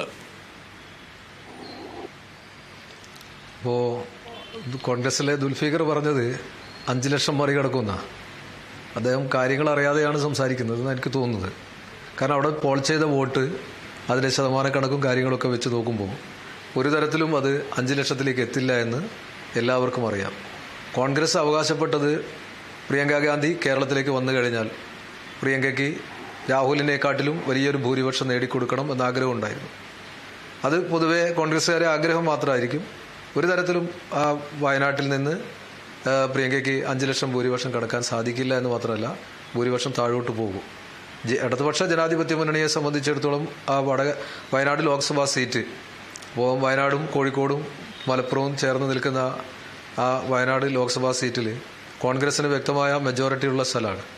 അവിടെ ഒരു തരത്തിലും ദുൽഫിക്കറിന്റെ ആ സ്വപ്നം സാക്ഷാത്കരിക്കില്ല എന്ന് യാഥാർത്ഥ്യമാണ്. ജനങ്ങൾക്കറിയാം. താങ്കൾക്കുള്ള ഒരു ഓപ്ഷൻ എന്ന് പറയുന്നത് വളരെ നല്ല ഒരു ഓപ്ഷൻ ഉണ്ടായിരുന്നു. ആ ഓപ്ഷനെ താങ്കൾ തള്ളിക്കളഞ്ഞു എന്നുള്ളത് വളരെ പ്രധാനപ്പെട്ടതാണ്. ആ ഓപ്ഷൻ എന്ന് പറയുന്നത് പോളിംഗ് ശതമാനം കുറഞ്ഞതിന്റെ ആനുകൂല്യത്തിൽ താങ്കൾക്ക് വേണമെങ്കിൽ ശരിയാണ് 5 ലക്ഷം ഭൂരിപക്ഷം അത് കിട്ടുമെന്ന് തോന്നുന്നില്ല, പക്ഷേ ഭൂരിപക്ഷം ഒരു 4 3 ഒക്കെ ആയേക്കും എന്ന് പറയാമായിരുന്നു. പക്ഷെ അങ്ങനെ പോലും പറയുന്നില്ല. അതായത് പോളിംഗ് ശതമാനത്തിൻ്റെ ആനുകൂല്യം, അത് കുറഞ്ഞതിൻ്റെ ആനുകൂല്യത്തെ എടുക്കുന്നില്ല. അതിനും ഉപരിയായിട്ട് 5 ലക്ഷം എന്ന് പറയുന്നതിൻ്റെ ആ കണക്കുകളാണ് ചോദിക്കുന്നത്. ഞാൻ ഭൂരിപക്ഷത്തെക്കുറിച്ച് ഒരു വാക്കും ഇവിടെ സൂചിപ്പിച്ചിട്ടില്ല. ഞാൻ പറഞ്ഞത് നല്ല ഭൂരിപക്ഷത്തിൽ പ്രിയങ്ക ഗാന്ധി വിജയിക്കുമെന്നാണ് പറഞ്ഞത്. ഞങ്ങളുടെ സ്ഥാനാർത്ഥിയായ പ്രിയങ്ക ഗാന്ധി തന്നെ പറഞ്ഞിട്ടുണ്ട്, എന്നെ സംബന്ധിച്ചിടത്തോളം എന്റെ വിജയത്തിനപ്പുറത്തേക്ക് ഭൂരിപക്ഷത്തെ കുറിച്ചുള്ള ചർച്ചയെ എന്നെ അലട്ടുന്നില്ല എന്നാണ് കൃത്യമായി പറഞ്ഞത്. അപ്പോ തെരഞ്ഞെടുപ്പ് പ്രചാരണ വേളയിൽ പലപ്പോഴും ആ രീതിയിൽ തന്നെയാണ് നേതാക്കളുടെ ഭാഗത്ത് നിന്ന് 5 ലക്ഷം ഭൂരിപക്ഷം കടക്കുമെന്നുള്ള രീതിയിൽ വാക്കുകൾ വന്നത്. 10% ഇടിവ് എന്ന് പറയുമ്പോൾ സ്വാഭാവികമായും ആ മണ്ഡലത്തിൽ പ്രിയങ്ക ഗാന്ധിയോട് മത്സരിച്ചിട്ട് ഒരു കാര്യവുമില്ല എന്ന് മനസ്സിലാക്കിയ ഇടതുപക്ഷ പ്രവർത്തകന്മാരുടെ കുത്തനെയുള്ള അല്ലെങ്കിൽ NDA ഉൾപ്പെടെയുള്ള മുന്നണിയുടെ പ്രവർത്തകന്മാർ വോട്ട് ചെയ്യാത്തതുമായി ബന്ധപ്പെട്ടുകൊണ്ടാണ് എന്നുള്ളതാണ് ഞങ്ങളുടെ കണക്കിൽ ഞങ്ങൾക്ക് മനസ്സിലാക്കാൻ സാധിച്ചത്. അതുകൊണ്ട് തന്നെ പ്രിയങ്കാ ഗാന്ധിയുടെ വിജയവുമായി ബന്ധപ്പെട്ടുകൊണ്ട് ഒരു തർക്കത്തിനും ആർക്കും ഒരു സംശയവും ഉണ്ടാവില്ല എന്നുള്ളത് യാഥാർത്ഥ്യമാണ്. ഇവിടെ സംസാരിച്ചുകൊണ്ടിരിക്കുന്ന ഭൂരിപക്ഷവുമായി ബന്ധപ്പെട്ടാണ്. അത് നാളെ രാവിലെ ഏതായാലും മനസ്സിലാവുമല്ലോ. അപ്പോ കോൺഗ്രസ് പറഞ്ഞതാണോ അല്ല ഇനിയും നിങ്ങൾ പറയുന്നതാണോ ശരി എന്നുള്ളത് ജനങ്ങളുടെ യഥാർത്ഥ വിധി വരുമ്പോൾ അത് മനസ്സിലാകുന്നത് വരെയെങ്കിലും ക്ഷമിക്കണം എന്നാണ് എനിക്ക് ആമുഖമായി സൂചിപ്പിക്കാനുള്ളത്. LDF-ലെ JN പ്രേംദാസിൽ ഈ ഭൂരിപക്ഷത്തിന്റെ കണക്കിൽ താങ്കൾ പെട്ടുപോയോ? അതായത് ആ ഭൂരിപക്ഷം ഉണ്ടാവില്ല എന്ന് പറഞ്ഞ് അതിനെ ഖണ്ഡിക്കാനാണ് താങ്കൾ ശ്രമിച്ചത്. വാസ്തവത്തിൽ ഭൂരിപക്ഷം എവിടെ? ജയം LDF-നാണ് എന്ന് തന്നെ കൃത്യമായിട്ട് പറയേണ്ടതായിരുന്നില്ലേ? LDF-ന് ജയം ഞാൻ പറഞ്ഞല്ലോ. അവിടെയുള്ള ആ പാർലമെന്റ് മണ്ഡലത്തിന്റെ ഒരു പ്രത്യേകത എന്ന് പറയുന്നത് സ്വാഭാവികമായും UDF മെജോറിറ്റി ഉള്ള ഒരു നിയോജക മണ്ഡലം തന്നെയാണ്. അപ്പം ജയം സാധ്യത എന്ന് പറയുന്നത് കഴിഞ്ഞ ഒരു തെരഞ്ഞെടുപ്പിൽ മാത്രമാണ്, ലോക്സഭാ തെരഞ്ഞെടുപ്പിൽ അവിഭക്ത വയനാട്, അതായത് കോഴിക്കോട് പാർലമെന്റ് മണ്ഡലത്തിന്റെ ഭാഗമായിരുന്ന അവസരത്തിൽ ശ്രീ വീരേന്ദ്രകുമാർ ജയിച്ചതും അദ്ദേഹം പരാജയപ്പെടുകയും ചെയ്തൊരു മണ്ഡലം. അതിന്റെ ഭാഗമായിരുന്നു വയനാട്ടിന്റെ ആ ലോക്സഭാ മണ്ഡലം. പിന്നീട് അതിന്റെ വ്യത്യാസം വന്നത് കോഴിക്കോട് ജില്ലയിലെ ഒരു നിയോജക മണ്ഡലം, ഒരു അസംബ്ലി മണ്ഡലം മാത്രമായി. പാലക്കാട് നിന്ന് മലപ്പുറത്തുനിന്ന് 2 നിയോജക മണ്ഡലവും വയനാട്ടിലെ 3 നിയോജക മണ്ഡലം കൂടി വന്നു. അപ്പോൾ അവിടെ സ്വാഭാവികമായിട്ടും അത് UDF-ന്റെ ഒരു മെജോറിറ്റി, അത് ഒരു ഉറച്ച സീറ്റ് എന്ന നിലക്ക് തന്നെ അതിനെ നമ്മൾ കാണുന്നത്. അവിടെ അട്ടിമറിക്കാൻ സാധിക്കുന്ന രൂപത്തിലേക്കുള്ള ഒരു രാഷ്ട്രീയ സാഹചര്യം ഇപ്പോഴത്തെ സാഹചര്യത്തിലുണ്ട് എന്നുള്ള ഒരു വിശ്വാസം എനിക്കില്ല. പക്ഷേ ഇടതുപക്ഷ ജനാധിപത്യ മുന്നണിക്ക് അവിടെ പ്രിയങ്കാ ഗാന്ധിയോട് ദേശീയ രാഷ്ട്രീയത്തിലെ പ്രത്യേകിച്ച് ഇന്ത്യ മുന്നണിയുടെ സമുന്നത നേതാവ് എന്ന നിലയ്ക്ക് തന്നെ അവിടെ മത്സരിക്കുന്ന അവസരത്തിൽ നല്ല രീതിയിലുള്ള മുന്നോട്ട് പോകാൻ സാധിച്ചിട്ടുണ്ട്. അത് കേരളത്തിലെ രാഷ്ട്രീയ സാഹചര്യത്തിൽ വെച്ച്. കാരണം വാളയാറിൻ്റെ അപ്പുറത്തേക്കുള്ള രാഷ്ട്രീയമല്ല കേരളത്തിലുള്ളത്. കേരളത്തിൽ ദേശീയ മുന്നണിയുടെ ഭാഗമായി മത്സരിക്കുന്ന രാഷ്ട്രീയ പ്രസ്ഥാനങ്ങളെല്ലാം തന്നെ അത് ഒരുമിച്ച് നിൽക്കാൻ സാധ്യതയില്ലാത്തൊരു സംസ്ഥാനം കേരളം മാത്രമാണ്. മറ്റെല്ലാ സംസ്ഥാനങ്ങളിലും ദേശീയ മുന്നണിയുടെ ഇന്ത്യ മുന്നണിയുടെ ഭാഗമായിട്ട് തന്നെയാണ് ബാക്കി എല്ലാ രാഷ്ട്രീയ പാർട്ടികളും ഉള്ളത്. അപ്പോൾ ആ സാഹചര്യം കേരളത്തിൽ നിലവിലില്ലാത്തത് കൊണ്ട് തന്നെ, പ്രത്യേകിച്ച് ആ ഒരു നിസ്സംഗത വോട്ടർമാരുടെ ഇടയിൽ ഉണ്ടായത് കൊണ്ട് 10% കുറവും വന്നിട്ടുണ്ടെങ്കിൽ പോലും ഇടതുപക്ഷ ജനാധിപത്യ മുന്നണിക്കുള്ള ആ വോട്ടർമാരുടെ ഇടയിലുള്ള സ്വാധീനത്തിൽ യാതൊരു കോട്ടവും തട്ടില്ല എന്ന് തന്നെയാണ് മുന്നണി വിലയിരുത്തുന്നത്. അഡ്വക്കേറ്റ് പി കൃഷ്ണദാസ്, BJPയെ സംബന്ധിച്ചിട്ട് ഈ വോട്ടെടുപ്പിന് ശേഷമാണ് BJP നേതാവ് V മുരളീധരൻ്റെ നാവിൽ നിന്ന് വയനാടിനെ സംബന്ധിച്ചിട്ടും ദുരന്തത്തെ സംബന്ധിച്ചിട്ടുള്ള ആ വാക്കുകൾ വന്നത്. 1-2 വാർഡുകൾ ഒലിച്ചു പോയതിന് ഒരു നാട് ഒലിച്ചു പോയി എന്നൊക്കെ പറയുന്നത് എങ്ങനെ ശരിയാവുമെന്നുള്ള ആ ചോദ്യം കുറച്ചുകൂടി ദിവസങ്ങൾക്ക് മുന്നേ വന്നിരുന്നുവെങ്കിൽ, വോട്ടെടുപ്പിന് മുന്നേ വന്നിരുന്നുവെങ്കിൽ വയനാടിൻ്റെ വോട്ടെടുപ്പിൻ്റെ ഫലം വരുമ്പോൾ BJPയുടെ വോട്ട് വിഹിതം വല്ലാതെ കുറയുമായിരുന്നില്ലേ? ഈ വയനാട് ദുരന്തവുമായി ബന്ധപ്പെട്ട് ഇടതുമുന്നണിയും വലതുമുന്നണിയും 2 കൂട്ടരും നടത്തിക്കൊണ്ടിരിക്കുന്ന കള്ളപ്രചരണങ്ങൾ ഇന്ന് ബഹുമാനപ്പെട്ട ഹൈക്കോടതിയിൽ അതിൻ്റെ കേസ് വന്ന സമയത്ത് പോലും ശ്രദ്ധിക്കപ്പെട്ടതാണല്ലോ. സംസ്ഥാന സർക്കാരിൻ്റെ കൈവശമിരിക്കുന്ന പണം, അത് ദേശീയ ദുരന്ത നിവാരണ അതോറിറ്റിയുടെ ഭാഗമായി സംസ്ഥാന ദുരന്ത നിവാരണ അതോറിറ്റിയിലേക്ക് ലഭിച്ചിരിക്കുന്ന പണം, അത് ചെലവഴിക്കാനുള്ള, അതിൻ്റെ 50% വരെ ചെലവഴിക്കാനുള്ള, അടിയന്തരമായി ചെലവഴിക്കാനുള്ള നിലപാടുകൾ കേന്ദ്രം സ്വീകരിച്ചിട്ടും അതോടൊപ്പം തന്നെ 153 കോടി രൂപ വയനാടിന് വേണ്ടി കൊടുത്തിട്ടും അതിൻ്റെ ഒരു കണക്കും ബോധിപ്പിക്കാതെ, പുതിയ പദ്ധതികൾ അവതരിപ്പിക്കാതെ, അതിനുള്ള ആവശ്യങ്ങൾ ഉന്നയിക്കാതെ നിരന്തരമായി രാഷ്ട്രീയ പ്രചരണം നടത്തിയതിനുള്ള പ്രഹരമാണ് ഇന്ന് കോടതിയിൽ നിന്നുണ്ടായത്. ഹർത്താലടക്കം നടത്തിയില്ലേ തെരഞ്ഞെടുപ്പിൻ്റെ തലേദിവസം? എന്തിനായിരുന്നു ഹർത്താൽ? ഇന്ന് ബഹുമാനപ്പെട്ട കോടതി ചോദിച്ചതും അത് തന്നെയാണ്. എന്തിനാണ് ഹർത്താൽ നടത്തുന്നത്? വയനാടിന് ദുരന്തവുമായി ബന്ധപ്പെട്ട ആ നാട് ആഗ്രഹിക്കുന്ന, നാടിന് അവകാശപ്പെട്ട സഹായധനം കേന്ദ്രത്തിൽ നിന്ന് കിട്ടുന്നതുമായി ബന്ധപ്പെട്ട് അല്ല ഹൈക്കോടതിയുടെ ഭാഗത്തു നിന്ന് ആ വിമർശനം വന്നത്. മറിച്ച് ഹർത്താലുകൾ നടത്തുന്നതിന് വേണ്ടി മുന്നോട്ട് വെച്ചിട്ടുള്ള ചില മാനദണ്ഡങ്ങളുണ്ട്. ആ മാനദണ്ഡങ്ങൾ ലംഘിക്കപ്പെട്ടതിൻ്റെ പശ്ചാത്തലത്തിൽ ആണ് ഹൈക്കോടതിയുടെ ഭാഗത്തു നിന്ന് അത് വന്നത്. അപ്പോൾ താങ്കൾ പറയുന്നത് ഇതിൽ ഏറ്റവും പ്രധാനപ്പെട്ട കാര്യം വയനാടിനെ സംബന്ധിച്ചിട്ട് മാത്രമല്ല, വയനാടിന് വലിയൊരു ദുരന്തമുണ്ടായപ്പോൾ അവിടെ മനുഷ്യർ വീണുകിടന്ന് പുഴുക്കളെ പോലെ പിടഞ്ഞപ്പോൾ അതിനുശേഷം അതിജീവിക്കാൻ വേണ്ടി അവർ ശ്രമിച്ചപ്പോൾ അവർക്ക് പൈസ കൊടുക്കുന്നില്ല. അത് കണക്കുകളുടെ പേരിൽ മാനദണ്ഡങ്ങളുടെ പേരിൽ, കണക്കുകളുടെ പേരിൽ കെറിവിച്ച് നിന്നുകൊണ്ട് സംസ്ഥാനത്തെ വീർപ്പ് മുട്ടിക്കുകയാണ് ചെയ്തത്. കണക്കുകൾ എന്തുമാവട്ടെ, അതിൻ്റെ പേരിൽ വീർപ്പ് മുട്ടിച്ചു. ഇങ്ങനെ ഒരു ദുരന്ത സമയത്താണോ വീർപ്പ് മുട്ടിക്കേണ്ടത് എന്നുള്ള വിചാരം ഒലിച്ചു പോയി എന്ന് വി മുരളീധരൻ പറയുന്ന 2 ചെറിയ വാർഡുകൾ അല്ലെങ്കിൽ 3 വാർഡുകൾ എന്നതിനപ്പുറം ഈ സംസ്ഥാനത്തിൻ്റെ പൊതുമനസാക്ഷി അത് ഏറ്റെടുത്തിട്ടുണ്ടെങ്കിൽ വലിയ വിജയം പ്രതീക്ഷിക്കുന്ന പാലക്കാട്ടെ വോട്ടർമാരുടെ അകത്ത് പോലും അത് സ്വാധീനം ചെലുത്തിയിട്ടുണ്ടെങ്കിൽ നാളെ വോട്ടെണ്ണൽ കേന്ദ്രത്തിലേക്ക് ഈ പറഞ്ഞ വലിയ ആവേശവുമായിട്ട് പോകാൻ കഴിയുമോ താങ്കൾക്കും BJP നേതാക്കൾക്കും? ശ്രീ ബനീഷ്, അതിൻ്റെ പ്രധാനപ്പെട്ട കാരണമാണ് ഞാൻ ആദ്യം സൂചിപ്പിച്ചത്. ഈ തരത്തിലുള്ള കള്ളപ്രചരണങ്ങൾ കൃത്യമായി ജനങ്ങൾ മനസ്സിലാക്കിയിട്ടുണ്ട്.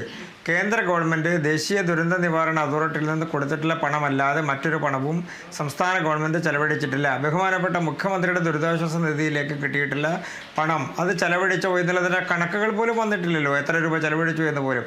അതിനെ സംബന്ധിച്ച് നമ്മൾ മനസ്സിലാക്കുന്നതനുസരിച്ചാണെങ്കിൽ 12-13 കോടി രൂപയാണ് ആകെ സംസ്ഥാനത്തിൻ്റെ വിഹിതമായി നാളിതുവരെ ചെലവഴിച്ചതായി മനസ്സിലാക്കിയിട്ടുള്ളത്. അതിനപ്പുറത്തേക്കുള്ള കണക്കുകൾ പുറത്തു വന്നിട്ടില്ല. എന്തുകൊണ്ടാണ് കണക്കുകൾ പുറത്തു വരുന്നില്ല? ഇപ്പോൾ സംസ്ഥാന സർക്കാർ പറയുന്ന 2000 കോടി വേണം, 2200 കോടി വേണം എന്നൊക്കെ പറയുന്നത് ഭാവിയിൽ നടക്കാൻ പോകുന്ന പുനരധിവാസ പ്രവർത്തനവുമായി ബന്ധപ്പെട്ടുകൊണ്ട് സർക്കാർ വിഭാവനം ചെയ്യുന്ന പദ്ധതിയുടെ ഭാഗമായിട്ടുള്ളതാണ്. അതെല്ലാം നടപ്പാക്കാനോ അതിനുവേണ്ടി നടപടികൾ തുടങ്ങാനോ പോലും സംസ്ഥാന സർക്കാരിന് കഴിഞ്ഞിട്ടില്ല. അതിൻ്റെ പ്രധാനപ്പെട്ട കാരണം അതിനുവേണ്ടി സ്ഥലം ഏറ്റെടുക്കാനോ അതിൻ്റെ പദ്ധതി വിഭാവനം ചെയ്യുന്ന ഭാഗത്ത് അതിൻ്റെ സ്ഥലം ഏറ്റെടുക്കാനുള്ള നടപടികളും ഒക്കെ തുടങ്ങുന്ന സമയത്ത് തന്നെ അതിൽ നിന്ന് സ്ഥലമുടമകളുടെ ഭാഗത്ത് നിന്ന് ഉണ്ടായിട്ടുള്ള എതിർപ്പുകളും അതുമായി ബന്ധപ്പെട്ടുകൊണ്ടുള്ള കേസുകളും ബഹുമാനപ്പെട്ട കോടതിയിൽ നിൽക്കുകയാണ്. അപ്പോൾ സ്വാഭാവികമായും കള്ളം പ്രചരിപ്പിക്കുക എന്നുള്ളതിനെ ജനങ്ങൾ വിശ്വസിക്കുമോ എന്നുള്ളൊരു പ്രധാനപ്പെട്ട വിഷയമുണ്ട്. ഇവിടെ രാഷ്ട്രീയമാണ് പ്രധാനപ്പെട്ട വിഷയം. വയനാട് പാർലമെൻറ്റ് മണ്ഡലത്തെ സംബന്ധിച്ച് ശ്രീ രാഹുൽ ഗാന്ധി ആദ്യം മത്സരിക്കാൻ വരുമ്പോൾ ഉണ്ടായിരുന്ന വോട്ടിംഗ് ശതമാനം 80%-ലധികമാണ്. രണ്ടാമത് 2019 അദ്ദേഹം അവിടെ മത്സരിക്കുമ്പോൾ അവിടുത്തെ വോട്ടിംഗ് ശതമാനം 74%. 6% കുറഞ്ഞു, അദ്ദേഹത്തിൻ്റെ ഭൂരിപക്ഷം കുറഞ്ഞു. അദ്ദേഹം പിന്നെയും മത്സരിക്കാൻ വന്ന 2024 6 മാസം മുൻപ് നടന്ന തെരഞ്ഞെടുപ്പിൽ ഉണ്ടായിരുന്ന ശതമാനത്തിൽ നിന്ന് വീണ്ടും കഴിഞ്ഞ 6 മാസത്തിനിടയിൽ ഉണ്ടായിട്ടുള്ള വ്യത്യാസം 10%. അപ്പോൾ രാഹുൽ ഗാന്ധി കേരളത്തിൽ വന്ന് മത്സരിച്ചത് കൊണ്ട് കേരളത്തിന് വലിയ മുന്നേറ്റമുണ്ടാകും, വയനാടിന് വലിയ മുന്നേറ്റമുണ്ടാകുമെന്ന് പറയുന്ന ആളുകൾ രാഹുൽ ഗാന്ധി ജയിച്ചു പോയ സമയത്തും അതിനുശേഷവും വയനാട്ടിലുണ്ടായിട്ടുള്ള ജനങ്ങളുടെ പ്രതിഷേധം തന്നെ 16% കുറഞ്ഞു എന്നുള്ളതാണ്. അപ്പോൾ സ്വാഭാവികമായും അങ്ങനെ വലിയ അനുകൂലമായിട്ടുള്ള നിലപാട് ജനങ്ങൾ രാഹുൽ ഗാന്ധിക്ക് അനുകൂലമായി സ്വീകരിക്കുമെങ്കിൽ ജനങ്ങൾ കൂട്ടത്തോടെ വന്ന് വോട്ട് ചെയ്യണ്ടേ? വോട്ടിംഗ് ശതമാനം 80%-ലേക്ക് ഉയരണ്ടേ? അപ്പോൾ പ്രിയങ്ക ഗാന്ധിയോട് രാഹുൽ ഗാന്ധിയോടോ കേരളത്തിലെ ജനങ്ങൾക്ക് ഏതെങ്കിലും സമയത്തുണ്ടായിരുന്നു എന്ന് പറയുന്നത് ഉള്ള അനുഭാവമോ അല്ലെങ്കിൽ രാഷ്ട്രീയ നിലപാടോ ആ തരത്തിൽ കോൺഗ്രസ് കൊണ്ടുവരുന്ന നിലപാടോ ഒക്കെ ജനങ്ങൾ വയനാട്ടിൽ തന്നെ തള്ളിക്കളയുകയാണ്. 10%, ആദ്യം 6% കുറഞ്ഞു, പിന്നീട് ഇതാ 10% കുറഞ്ഞിരിക്കുന്നു. അപ്പോൾ രാഹുൽ ഗാന്ധി വലിയ വികസനം കൊണ്ടുവരുന്നു എന്ന് കോൺഗ്രസിന്റെ പ്രതിനിധി പറയുമ്പോൾ ഏത് പദ്ധതിയാണ് രാഹുൽ ഗാന്ധി MP ഫണ്ടിൽ നിന്ന് അവിടെ നടത്തിയത്? പി കൃഷ്ണദാസ് മുന്നോട്ട് വയ്ക്കുന്ന ഈ വാദങ്ങളുടെ അടിസ്ഥാനത്തിൽ അവിടെ രാഹുൽ ഗാന്ധി തോൽക്കും എന്ന് അതിൻ്റെ കൂടെ നിന്ന് പറയാൻ LDF-ലെ പ്രേംബാസിൽ തയ്യാറാണോ? രാഹുൽ ഗാന്ധി അവിടെ തോൽക്കുമെന്നൊന്നും ഞാൻ പറയുന്നില്ല. അല്ല, സോറി, പ്രിയങ്ക ഗാന്ധി അല്ല, രാഹുൽ തോൽക്കുമ്പോൾ സ്വാഭാവികമായിട്ടും പ്രിയങ്കയാണ് തോൽക്കുന്നത്. ഞാൻ ജയിച്ചാലും ഇവിടെ കൂടെ രാഹുൽ ഗാന്ധി ഉണ്ടാവുമെന്നാണല്ലോ പറഞ്ഞിരിക്കുന്നത്. അപ്പോൾ ഒരേ തൂവൽ പക്ഷികൾ എന്നുള്ള നിലയ്ക്ക് രാഹുലിനെയും പ്രിയങ്കയും ഒരുമിച്ച് തന്നെ പറയാം. അതെ, സഹോദരന്മാരായതുകൊണ്ട് അങ്ങനെ തന്നെ പറയുന്നതിൽ കുഴപ്പമില്ല. പക്ഷേ അദ്ദേഹം പറഞ്ഞത്, BJP-യുടെ പ്രതിനിധി പറഞ്ഞത് എല്ലാം അവിടെ വയനാട്ടിലെ കാര്യങ്ങൾ പറഞ്ഞപ്പോൾ ഒരു പഞ്ചായത്തിലെ 3 വാർഡ് ഒലിച്ചു പോയത് എന്ത് ദേശീയ ദുരന്തം എന്ന് ചോദിക്കുക BJP-യുടെ നേതാവിനല്ലാതെ മറ്റാർക്കും സാധിക്കൂ?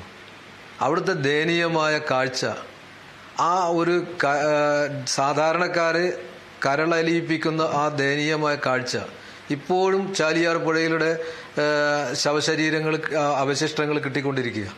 അപ്പോൾ ആരെല്ലാമാണ് ഭൂമുഖത്തുനിന്ന് പോയതെന്ന് പോലും അറിയാത്ത, അല്ലെങ്കിൽ ആരെല്ലാം ഇനി എവിടെയെല്ലാമാണ് ഉള്ളതെന്നറിയാത്ത ആ സാഹചര്യം ഇപ്പോഴും നിലനിൽക്കുമ്പോഴാണ് ഒരു മുൻ കേന്ദ്രമന്ത്രിയുടെ പ്രസ്താവന വന്നത് 3 വാർഡുകൾ ഒലിച്ചു പോയത് ദേശീയ ദുരന്തമാണോ എന്ന് ചോദിക്കുക. പ്രധാനമന്ത്രി വരിക, നമ്മളെല്ലാം കണ്ടതാ, വാർത്താ ചാനലിലൂടെ കണ്ടതാ. അയാൾ കൃത്യമായി ചെയ്തെന്താ, ഒരു ഫോട്ടോഷൂട്ട് നടത്തി അദ്ദേഹത്തിൻ്റെ വഴിയിൽ പോയി.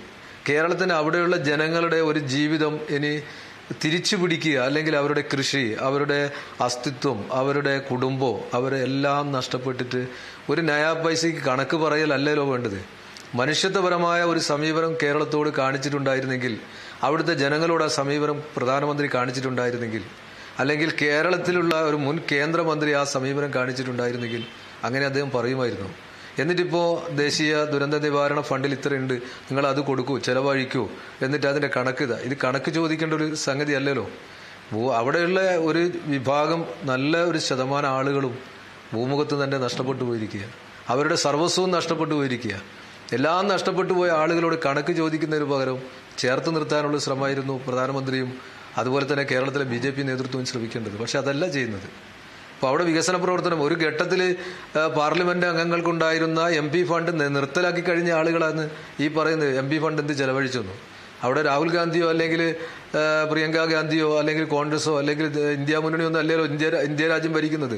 വികസനത്തെ സംബന്ധിച്ച് അവിടെ ചില കാര്യങ്ങളുണ്ടാകും. പക്ഷേ ഞങ്ങളെ സംബന്ധിച്ചിടത്തോളം വയനാട്ടിന് വേണം എന്ന് പറയുന്നത് ഒരു വയനാട്ടിലെ അല്ലെങ്കിൽ ഒരു കേരളക്കാരനായ ഒരാൾ ആയിരിക്കണം അവിടുത്തെ ഒരു ലോക്സഭാ അംഗം എന്ന് വിശ്വസിക്കുന്ന ആളുകളാണ് ഞങ്ങൾ. അതെ, അതിൽ വലിയൊരു ദുരന്തം നടന്നുകൊണ്ടിരിക്കുമ്പോൾ ആദ്യം സഹായം പിന്നെ കണക്കുകൾ എന്നുള്ള ഒരു മാനുഷികത അവിടെ നടന്നിട്ടില്ല എന്ന് പറയുന്നതിനെ വയനാട്ടിലെ വോട്ടർമാർ അവരുടെ ഹൃദയപക്ഷത്തെടുത്ത് അത് വോട്ടാക്കി മാറ്റിയിട്ടുണ്ടോ? ഇനി അതല്ല, വയനാട്ടിലെ ജനം മാത്രമല്ല കേരള ജനതയുടെ മൊത്തം മനസ്സിൽ ആ പറഞ്ഞ വലിയ കാര്യമുണ്ട് എങ്കിൽ അത് വോട്ടായിട്ട് മാറേണ്ടതല്ലേ എന്നുള്ള ചോദ്യവും വരേണ്ടതുണ്ട്. പക്ഷേ പൊതുജനം എന്ന് പറയുന്നത് അല്ലെങ്കിൽ പൊതുസമൂഹം എന്ന് പറയുന്നത്, വോട്ടർമാർ എന്ന് പറയുന്നതിനെ നമ്മൾക്ക് അങ്ങനെ ഈ പറഞ്ഞ വൈകാരികതയുടെ അടിസ്ഥാനത്തിലൊക്കെ അത് എടുക്കുമോ ഇല്ലയോ എന്നുള്ളത് വലിയ സംശയമുള്ള കാര്യമാണ്. പ്രത്യേകിച്ചും അടിയന്തരാവസ്ഥക്കാലത്ത് വലിയ രീതിയിലുള്ള പീഡനങ്ങളൊക്കെ നടന്ന ആ കാലത്തിന് ശേഷം നടന്ന തെരഞ്ഞെടുപ്പിൽ കരുണാകരനെ ജയിപ്പിച്ച പൊതുസമൂഹം കൂടിയാണ് ഇവിടെയുള്ളത്. അപ്പോൾ അത് വളരെ പ്രധാനപ്പെട്ട ഒരു യാഥാർത്ഥ്യമാണ്. അപ്പോൾ പൊതുസമൂഹത്തെ നമ്മൾക്ക് ഈ പറഞ്ഞ വൈകാരികതയുടെ അടിസ്ഥാനത്തിൽ പൊതുസമൂഹം മുഴുവൻ അങ്ങനെ ചിന്തിക്കും എന്ന് പറയാൻ കഴിയുമോ എന്നുള്ള വലിയ സംശയമുണ്ട് എനിക്ക്. ഞാൻ അതുകൊണ്ട് കോൺഗ്രസ് നേതാവ് VP ദുൽകിഫിലേക്ക് പോവുകയാണ്. അവിടെ കോൺഗ്രസിനെ സംബന്ധിച്ചിട്ട്, പ്രിയങ്ക ഗാന്ധിയെ സംബന്ധിച്ചിട്ട് ഈ പറയുന്ന വയനാട് ദുരന്തവുമായി ബന്ധപ്പെട്ട് പ്രധാനമന്ത്രി, സംഘപരിവാർ, RSS നേതൃത്വം കേരളത്തെ ഏതൊക്കെ രീതിയിലും ഒതുക്കി നിർത്തി സമ്മർദ്ദത്തിൽപ്പെടുത്തി സഹായം കൊടുക്കാതെ കാൽക്കൽ വീണ് സഹായം കിട്ടുന്ന രീതിയിലേക്ക് ആക്കുന്ന ഒരു അവസ്ഥ, അതിനോടുള്ള പ്രതിഷേധം അത് കോൺഗ്രസിന് ഗുണകരമാകുമെന്ന് താങ്കൾ കരുതുന്നുണ്ടോ? തീർച്ചയായും എല്ലാ വിഷയങ്ങളും എല്ലാ സ്ഥലങ്ങളിലും അത് 3 മണ്ഡലങ്ങളിലും അത് പ്രതിഫലിക്കുമെന്ന കാര്യത്തിൽ തർക്കവുമില്ല. അത് പാലക്കാടായാലും വയനാട്ടിലായാലും ചേലക്കരയായാലും ഒക്കെ അത് പ്രതിഫലിക്കും. ഈ 3 സ്ഥലത്തും BJPക്കെതിരായിട്ടുള്ള കൃത്യമായിട്ടുള്ള വിധിയെഴുത്ത് ഉണ്ടാകും എന്ന കാര്യത്തിൽ ഒരു സംശയവും ഞങ്ങളെ സംബന്ധിച്ചിടത്തോളം ഇല്ല. അതോടൊപ്പം തന്നെ നേരത്തെ ഇവിടെ BJPയുടെ നേതാവ് വളരെ ലാഘവത്തോടു കൂടിയാണ് വയനാട് ദുരന്തവുമായി ബന്ധപ്പെട്ടുകൊണ്ട് സംസാരിച്ചത്. അവിടെ സംസ്ഥാന ഗവൺമെന്റിനെ സംബന്ധിച്ചിടത്തോളം അവർക്ക് ചെലവഴിക്കാൻ പറ്റാത്ത ഒരുപാട് നോംസുകൾ വെച്ചുകൊണ്ടാണ് ഈ പറയുന്ന ഫണ്ടുകളൊക്കെ കൊടുത്തിരിക്കുന്നത്, നിലവിലുള്ള ഫണ്ടുകൾ. നമ്മൾ ചോദിച്ചിരിക്കുന്നത് അവിടെ പൂർണ്ണമായിട്ടും ദുരന്ത ബാധിത പ്രദേശത്ത് അതിന് പുനരുദ്ധാരണ പ്രവർത്തനങ്ങൾക്ക് വേണ്ടിയിട്ടാണ് ഇവിടെ ഐക്യകണ്ഠേന എല്ലാവരും ആ സമയത്ത് ഈ പറയുന്ന കേന്ദ്ര ഗവൺമെന്റിനെ പ്രതിനിധീകരിക്കുന്ന രാഷ്ട്രീയ പാർട്ടി ഉൾപ്പെടെയുള്ളവർ ഈ കേരളത്തിൽ ആവശ്യപ്പെട്ടത്. പക്ഷെ നിർഭാഗ്യവശാൽ ഒരു മുൻ കേന്ദ്രമന്ത്രിയുടെ ഭാഗത്തുനിന്ന് ഒരു കാരണവശാലും കേൾക്കാൻ പാടില്ലാത്ത വാക്കുകളാണ് കേരളീയ സമൂഹം നമ്മൾ കേട്ടത്. ഇവിടെ നമുക്കറിയാം BJP ഭരിക്കുന്ന ഗവൺമെന്റുകൾക്ക് വാരിക്കോരി കേന്ദ്ര സഹായങ്ങൾ കൊടുക്കുന്ന സമയത്താണ് കേരളത്തോട് ഈ തരത്തിലുള്ള അവഗണന കേന്ദ്ര സർക്കാർ കാണിക്കുന്നത്. കേരളത്തിലെ ഇന്ത്യയുടെ ബഹുമാന്യനായ പ്രധാനമന്ത്രി ശ്രീ നരേന്ദ്രമോദി ഈ സംസ്ഥാനം അതേപോലെ തന്നെ വയനാട് സന്ദർശിച്ചപ്പോൾ നമ്മൾ വലിയ പ്രതീക്ഷയോടുകൂടിയാണ് കണ്ടത്. പക്ഷെ നിർഭാഗ്യവശാൽ അദ്ദേഹം അവിടെ വന്ന് അതിൽ അദ്ദേഹത്തിന് കിട്ടാവുന്ന ഏറ്റവും നല്ല ഫോട്ടോ എടുത്തു പോയി എന്നല്ലാതെ ഒരു തരത്തിലുള്ള സഹായവും നൽകിയില്ല എന്ന് മാത്രമല്ല കേരളത്തെ അവഹേളിക്കുന്ന ഒരു സമീപനമാണ് സ്വീകരിച്ചത്. ആ അവഹേളിക്കുന്ന സമീപനം ഈ പറയുന്ന 3 തെരഞ്ഞെടുപ്പിലും പ്രതിഫലിക്കും. അത് BJPക്കെതിരായുള്ള ശക്തമായ ജനകീയ വികാരമായി വന്നിട്ടുണ്ട് എന്ന കാര്യത്തിൽ തർക്കവുമില്ല. അത് നാളെ വോട്ടെണ്ണി കഴിയുമ്പോൾ നിങ്ങൾക്കത് മനസ്സിലാവും. അതോടൊപ്പം തന്നെ അറിയാൻ കഴിയുമോ എന്നുള്ളത് നമുക്ക് നോക്കാം. എന്തായാലും വയനാടുമായി ബന്ധപ്പെട്ട ഈ പറഞ്ഞ പ്രശ്നം ഫോട്ടോഷൂട്ട് എന്നുള്ള വാക്ക്, ആ ഫോട്ടോഷൂട്ട് എന്ന വാക്കിനെ BJP നേതാവ് അഡ്വക്കേറ്റ് പി കൃഷ്ണദാസ് എതിർക്കാൻ സാധ്യതയുണ്ട്. എതിർക്കാനുള്ള സമയവും നമ്മൾ നൽകാം. നമ്മൾ വയനാട്ടിൽ നിന്ന് നമ്മൾ ചേലക്കരയിലേക്ക് ഇനി വരികയാണ്. വയനാട്ടിൽ നിന്ന് ചേലക്കരയിലേക്ക് വരുമ്പോഴും ഈ പറഞ്ഞ വിഷയങ്ങൾ അവിടുത്തെ പ്രധാനപ്പെട്ട വിഷയങ്ങളായിട്ട് നിൽക്കുന്നുണ്ടോ ഇല്ലയോ എന്നുള്ളത് നോക്കണം. അഡ്വക്കേറ്റ് പി കൃഷ്ണദാസിലേക്ക്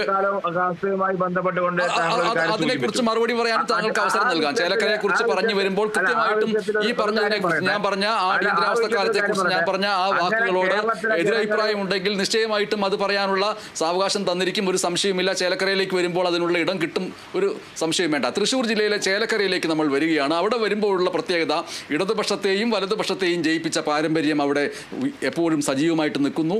ഈ മണ്ഡലം നിലവിൽ വന്നത് 1965-ലാണ്. 14 തെരഞ്ഞെടുപ്പുകൾ നടന്നു. 6 തവണ അവിടെ കോൺഗ്രസ് ജയിച്ചു. ആദ്യ തെരഞ്ഞെടുപ്പിൽ അടക്കം 4 തവണ കോൺഗ്രസിലെ KK ബാലകൃഷ്ണൻ ജയിച്ച മണ്ഡലമാണ്. 1 തവണ MP താമി ജയിച്ചു, 1 വട്ടം MA കുട്ടപ്പൻ ജയിച്ചു. ഇങ്ങനെയാണ് ചേലക്കരയിലെ കോൺഗ്രസിന്റെ വിജയഗാഥകൾ എന്ന് പറയുന്നത്. 8 തവണ CPIM ജയം. 1982-ൽ CK ചക്രപാണി മണ്ഡലം ഇടതുപക്ഷത്തേക്ക് എത്തിച്ചു. 96 മുതൽ 2021 വരെ 5 തവണ ചേലക്കരയുടെ ചേലുള്ള പുത്രൻ എന്നൊക്കെ വിശേഷിപ്പിക്കപ്പെടുന്ന K രാധാകൃഷ്ണന്റെ വിജയ തുടർച്ചകൾ. 2016-ലാണ് CPIM-ലെ UR പ്രദീപ് അവിടെ വിജയം നേടുന്നത്. 2021 ആകുമ്പോൾ രാധാകൃഷ്ണൻ വീണ്ടും ജയിച്ച് മന്ത്രിയായി. പിന്നീട് ലോക്സഭയിലേക്ക് മത്സരിച്ച് ജയിച്ചു. രാജി വെക്കേണ്ടി വന്നു. ഉപതെരഞ്ഞെടുപ്പ് വേണ്ടി വന്നു. സ്വാഭാവികമായിട്ടും അങ്ങനെയും ഉപതെരഞ്ഞെടുപ്പ് വന്നത്, ആ ഉപതെരഞ്ഞെടുപ്പ് കെട്ടിവെക്കപ്പെട്ട ഉപതെരഞ്ഞെടുപ്പ് എന്നുള്ള നിലയ്ക്ക് വലിയ പ്രതിഷേധങ്ങളിടയാക്കിയിരുന്നു.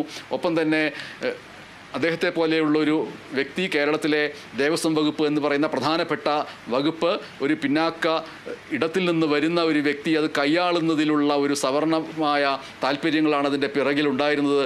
അതുകൊണ്ട് കൂടിയാണ് പാർലമെൻറ്റിലേക്ക് അയച്ചത് എന്നുള്ള വിമർശനം വന്നിരുന്നു. പക്ഷേ അദ്ദേഹത്തെ അയച്ചില്ലായിരുന്നെങ്കിൽ ഇപ്പോൾ ആ ഒരു MP പോലും ഉണ്ടാവില്ലല്ലോ എന്നുള്ള മറുചോദ്യവും ഉയർന്നു. എന്തായാലും ഇപ്പോൾ ചേലക്കരയിൽ പൂർത്തിയായിരിക്കുന്നത് ഒരു ത്രികോണ മത്സരമാണ്. അവിടെ UR പ്രദീപ് CPIM-ന്റെ സ്ഥാനാർത്ഥിയായിട്ട് മത്സരിച്ചു. ലോക്സഭാ തെരഞ്ഞെടുപ്പിൽ രാധാകൃഷ്ണനോട് ആലത്തൂരിൽ തോറ്റ രമ്യ ഹരിദാസ് കോൺഗ്രസിൻ്റെ സ്ഥാനാർത്ഥിയായിട്ട് മത്സരിച്ചു. K ബാലകൃഷ്ണൻ NDAയുടെ സ്ഥാനാർത്ഥിയായിട്ടും അവിടെ മത്സരിച്ചു. അവിടുത്തെ വോട്ടെണ്ണൽ നാളെ ആരംഭിക്കുമ്പോൾ ഏത് രീതിയിലുള്ള പ്രതീക്ഷകളാണ് ഉള്ളത് എന്ന് സൂചിപ്പിച്ചുകൊണ്ട് ആദ്യം കോൺഗ്രസിലെ ദുൽഖിഫിലേക്ക് പോകുന്നു. ആ സമയത്ത് താങ്കൾക്ക് അടിയന്തരാവസ്ഥയെക്കുറിച്ച് ഞാൻ പറഞ്ഞതിനെക്കുറിച്ച് വേണമെങ്കിൽ ഒരു വാക്കിൽ പറഞ്ഞുകൊണ്ട് പോവാം. കാരണം പറയാനുള്ളൊരു സാവകാശമുണ്ട്. നമ്മുടെ ചർച്ച വഴിതിരിഞ്ഞ് പോവുകയും വേണ്ട. അതിനിടയിൽ ഞാൻ സൂചിപ്പിച്ചൊരു കാര്യമാണ് ദുൽഖിഫിൽ. അടിയന്തരാവസ്ഥ കാലത്ത് നടന്ന എല്ലാ സംഭവങ്ങളെയും ഞാൻ ഓൺ ചെയ്യാൻ ആഗ്രഹിക്കുന്നില്ല. അവിടെ നടക്കാൻ പാടില്ലാത്ത കാര്യങ്ങളൊക്കെ നടന്നിട്ടുണ്ട്. പക്ഷേ കേരളത്തിലെ പൊതുസമൂഹത്തിന് മുമ്പിൽ അന്ന് ഇവിടെ ഉണ്ടായിരുന്ന ഒരു ഭരണത്തെ വിലയിരുത്തിയിട്ടാണ് ആ തരത്തിലുള്ള സമീപനം അവർ സ്വീകരിച്ചത്. അപ്പൊ അതിന് സംസ്ഥാന അല്ലെങ്കിൽ കേരളത്തിലെ ജനങ്ങളെ ആ രീതിയിൽ വിലയിരുത്തുന്നതിനോട് ഒരു കാരണവശാലും അംഗീകരിക്കാൻ സാധിക്കില്ല എന്ന് പറഞ്ഞ് ഞാൻ ഒഴിയാണ്. അതിൽ കൂടുതലേക്ക് ചർച്ചയിലേക്ക് ഞാൻ പോകുന്നില്ല. അന്ന് CPI ഉൾപ്പെടെയുള്ള രാഷ്ട്രീയ പ്രസ്ഥാനങ്ങൾ ഞങ്ങളെ കൂടിയായിരുന്നു. അപ്പൊ അത് പറഞ്ഞ് ഞാൻ അതിൽ നിന്ന് ഒഴിയാണ്. ചേലക്കരയെ സംബന്ധിച്ചിടത്തോളം പ്രിയപ്പെട്ട രമ്യ ഹരിദാസ് നല്ല ഭൂരിപക്ഷത്തോടു കൂടി വിജയിക്കുമെന്നുള്ള ശുഭപ്രതീക്ഷയോടുകൂടിയാണ് ഞങ്ങൾ നിൽക്കുന്നത്. താങ്കൾ പറഞ്ഞത് ശരിയാണ്. UDF-നെയും LDF-നെയും മാറി മാറി തുണച്ച ഒരു മണ്ഡലമാണ് ഈ പറയുന്ന ചേലക്കര. പക്ഷേ കഴിഞ്ഞ 20 വർഷക്കാലമായി ഒരേ മുന്നണി ഭരിക്കുന്ന ഒരു പ്രയാസം ആ മണ്ഡലത്തിലുണ്ട് എന്നുള്ള യാഥാർത്ഥ്യമാണ്.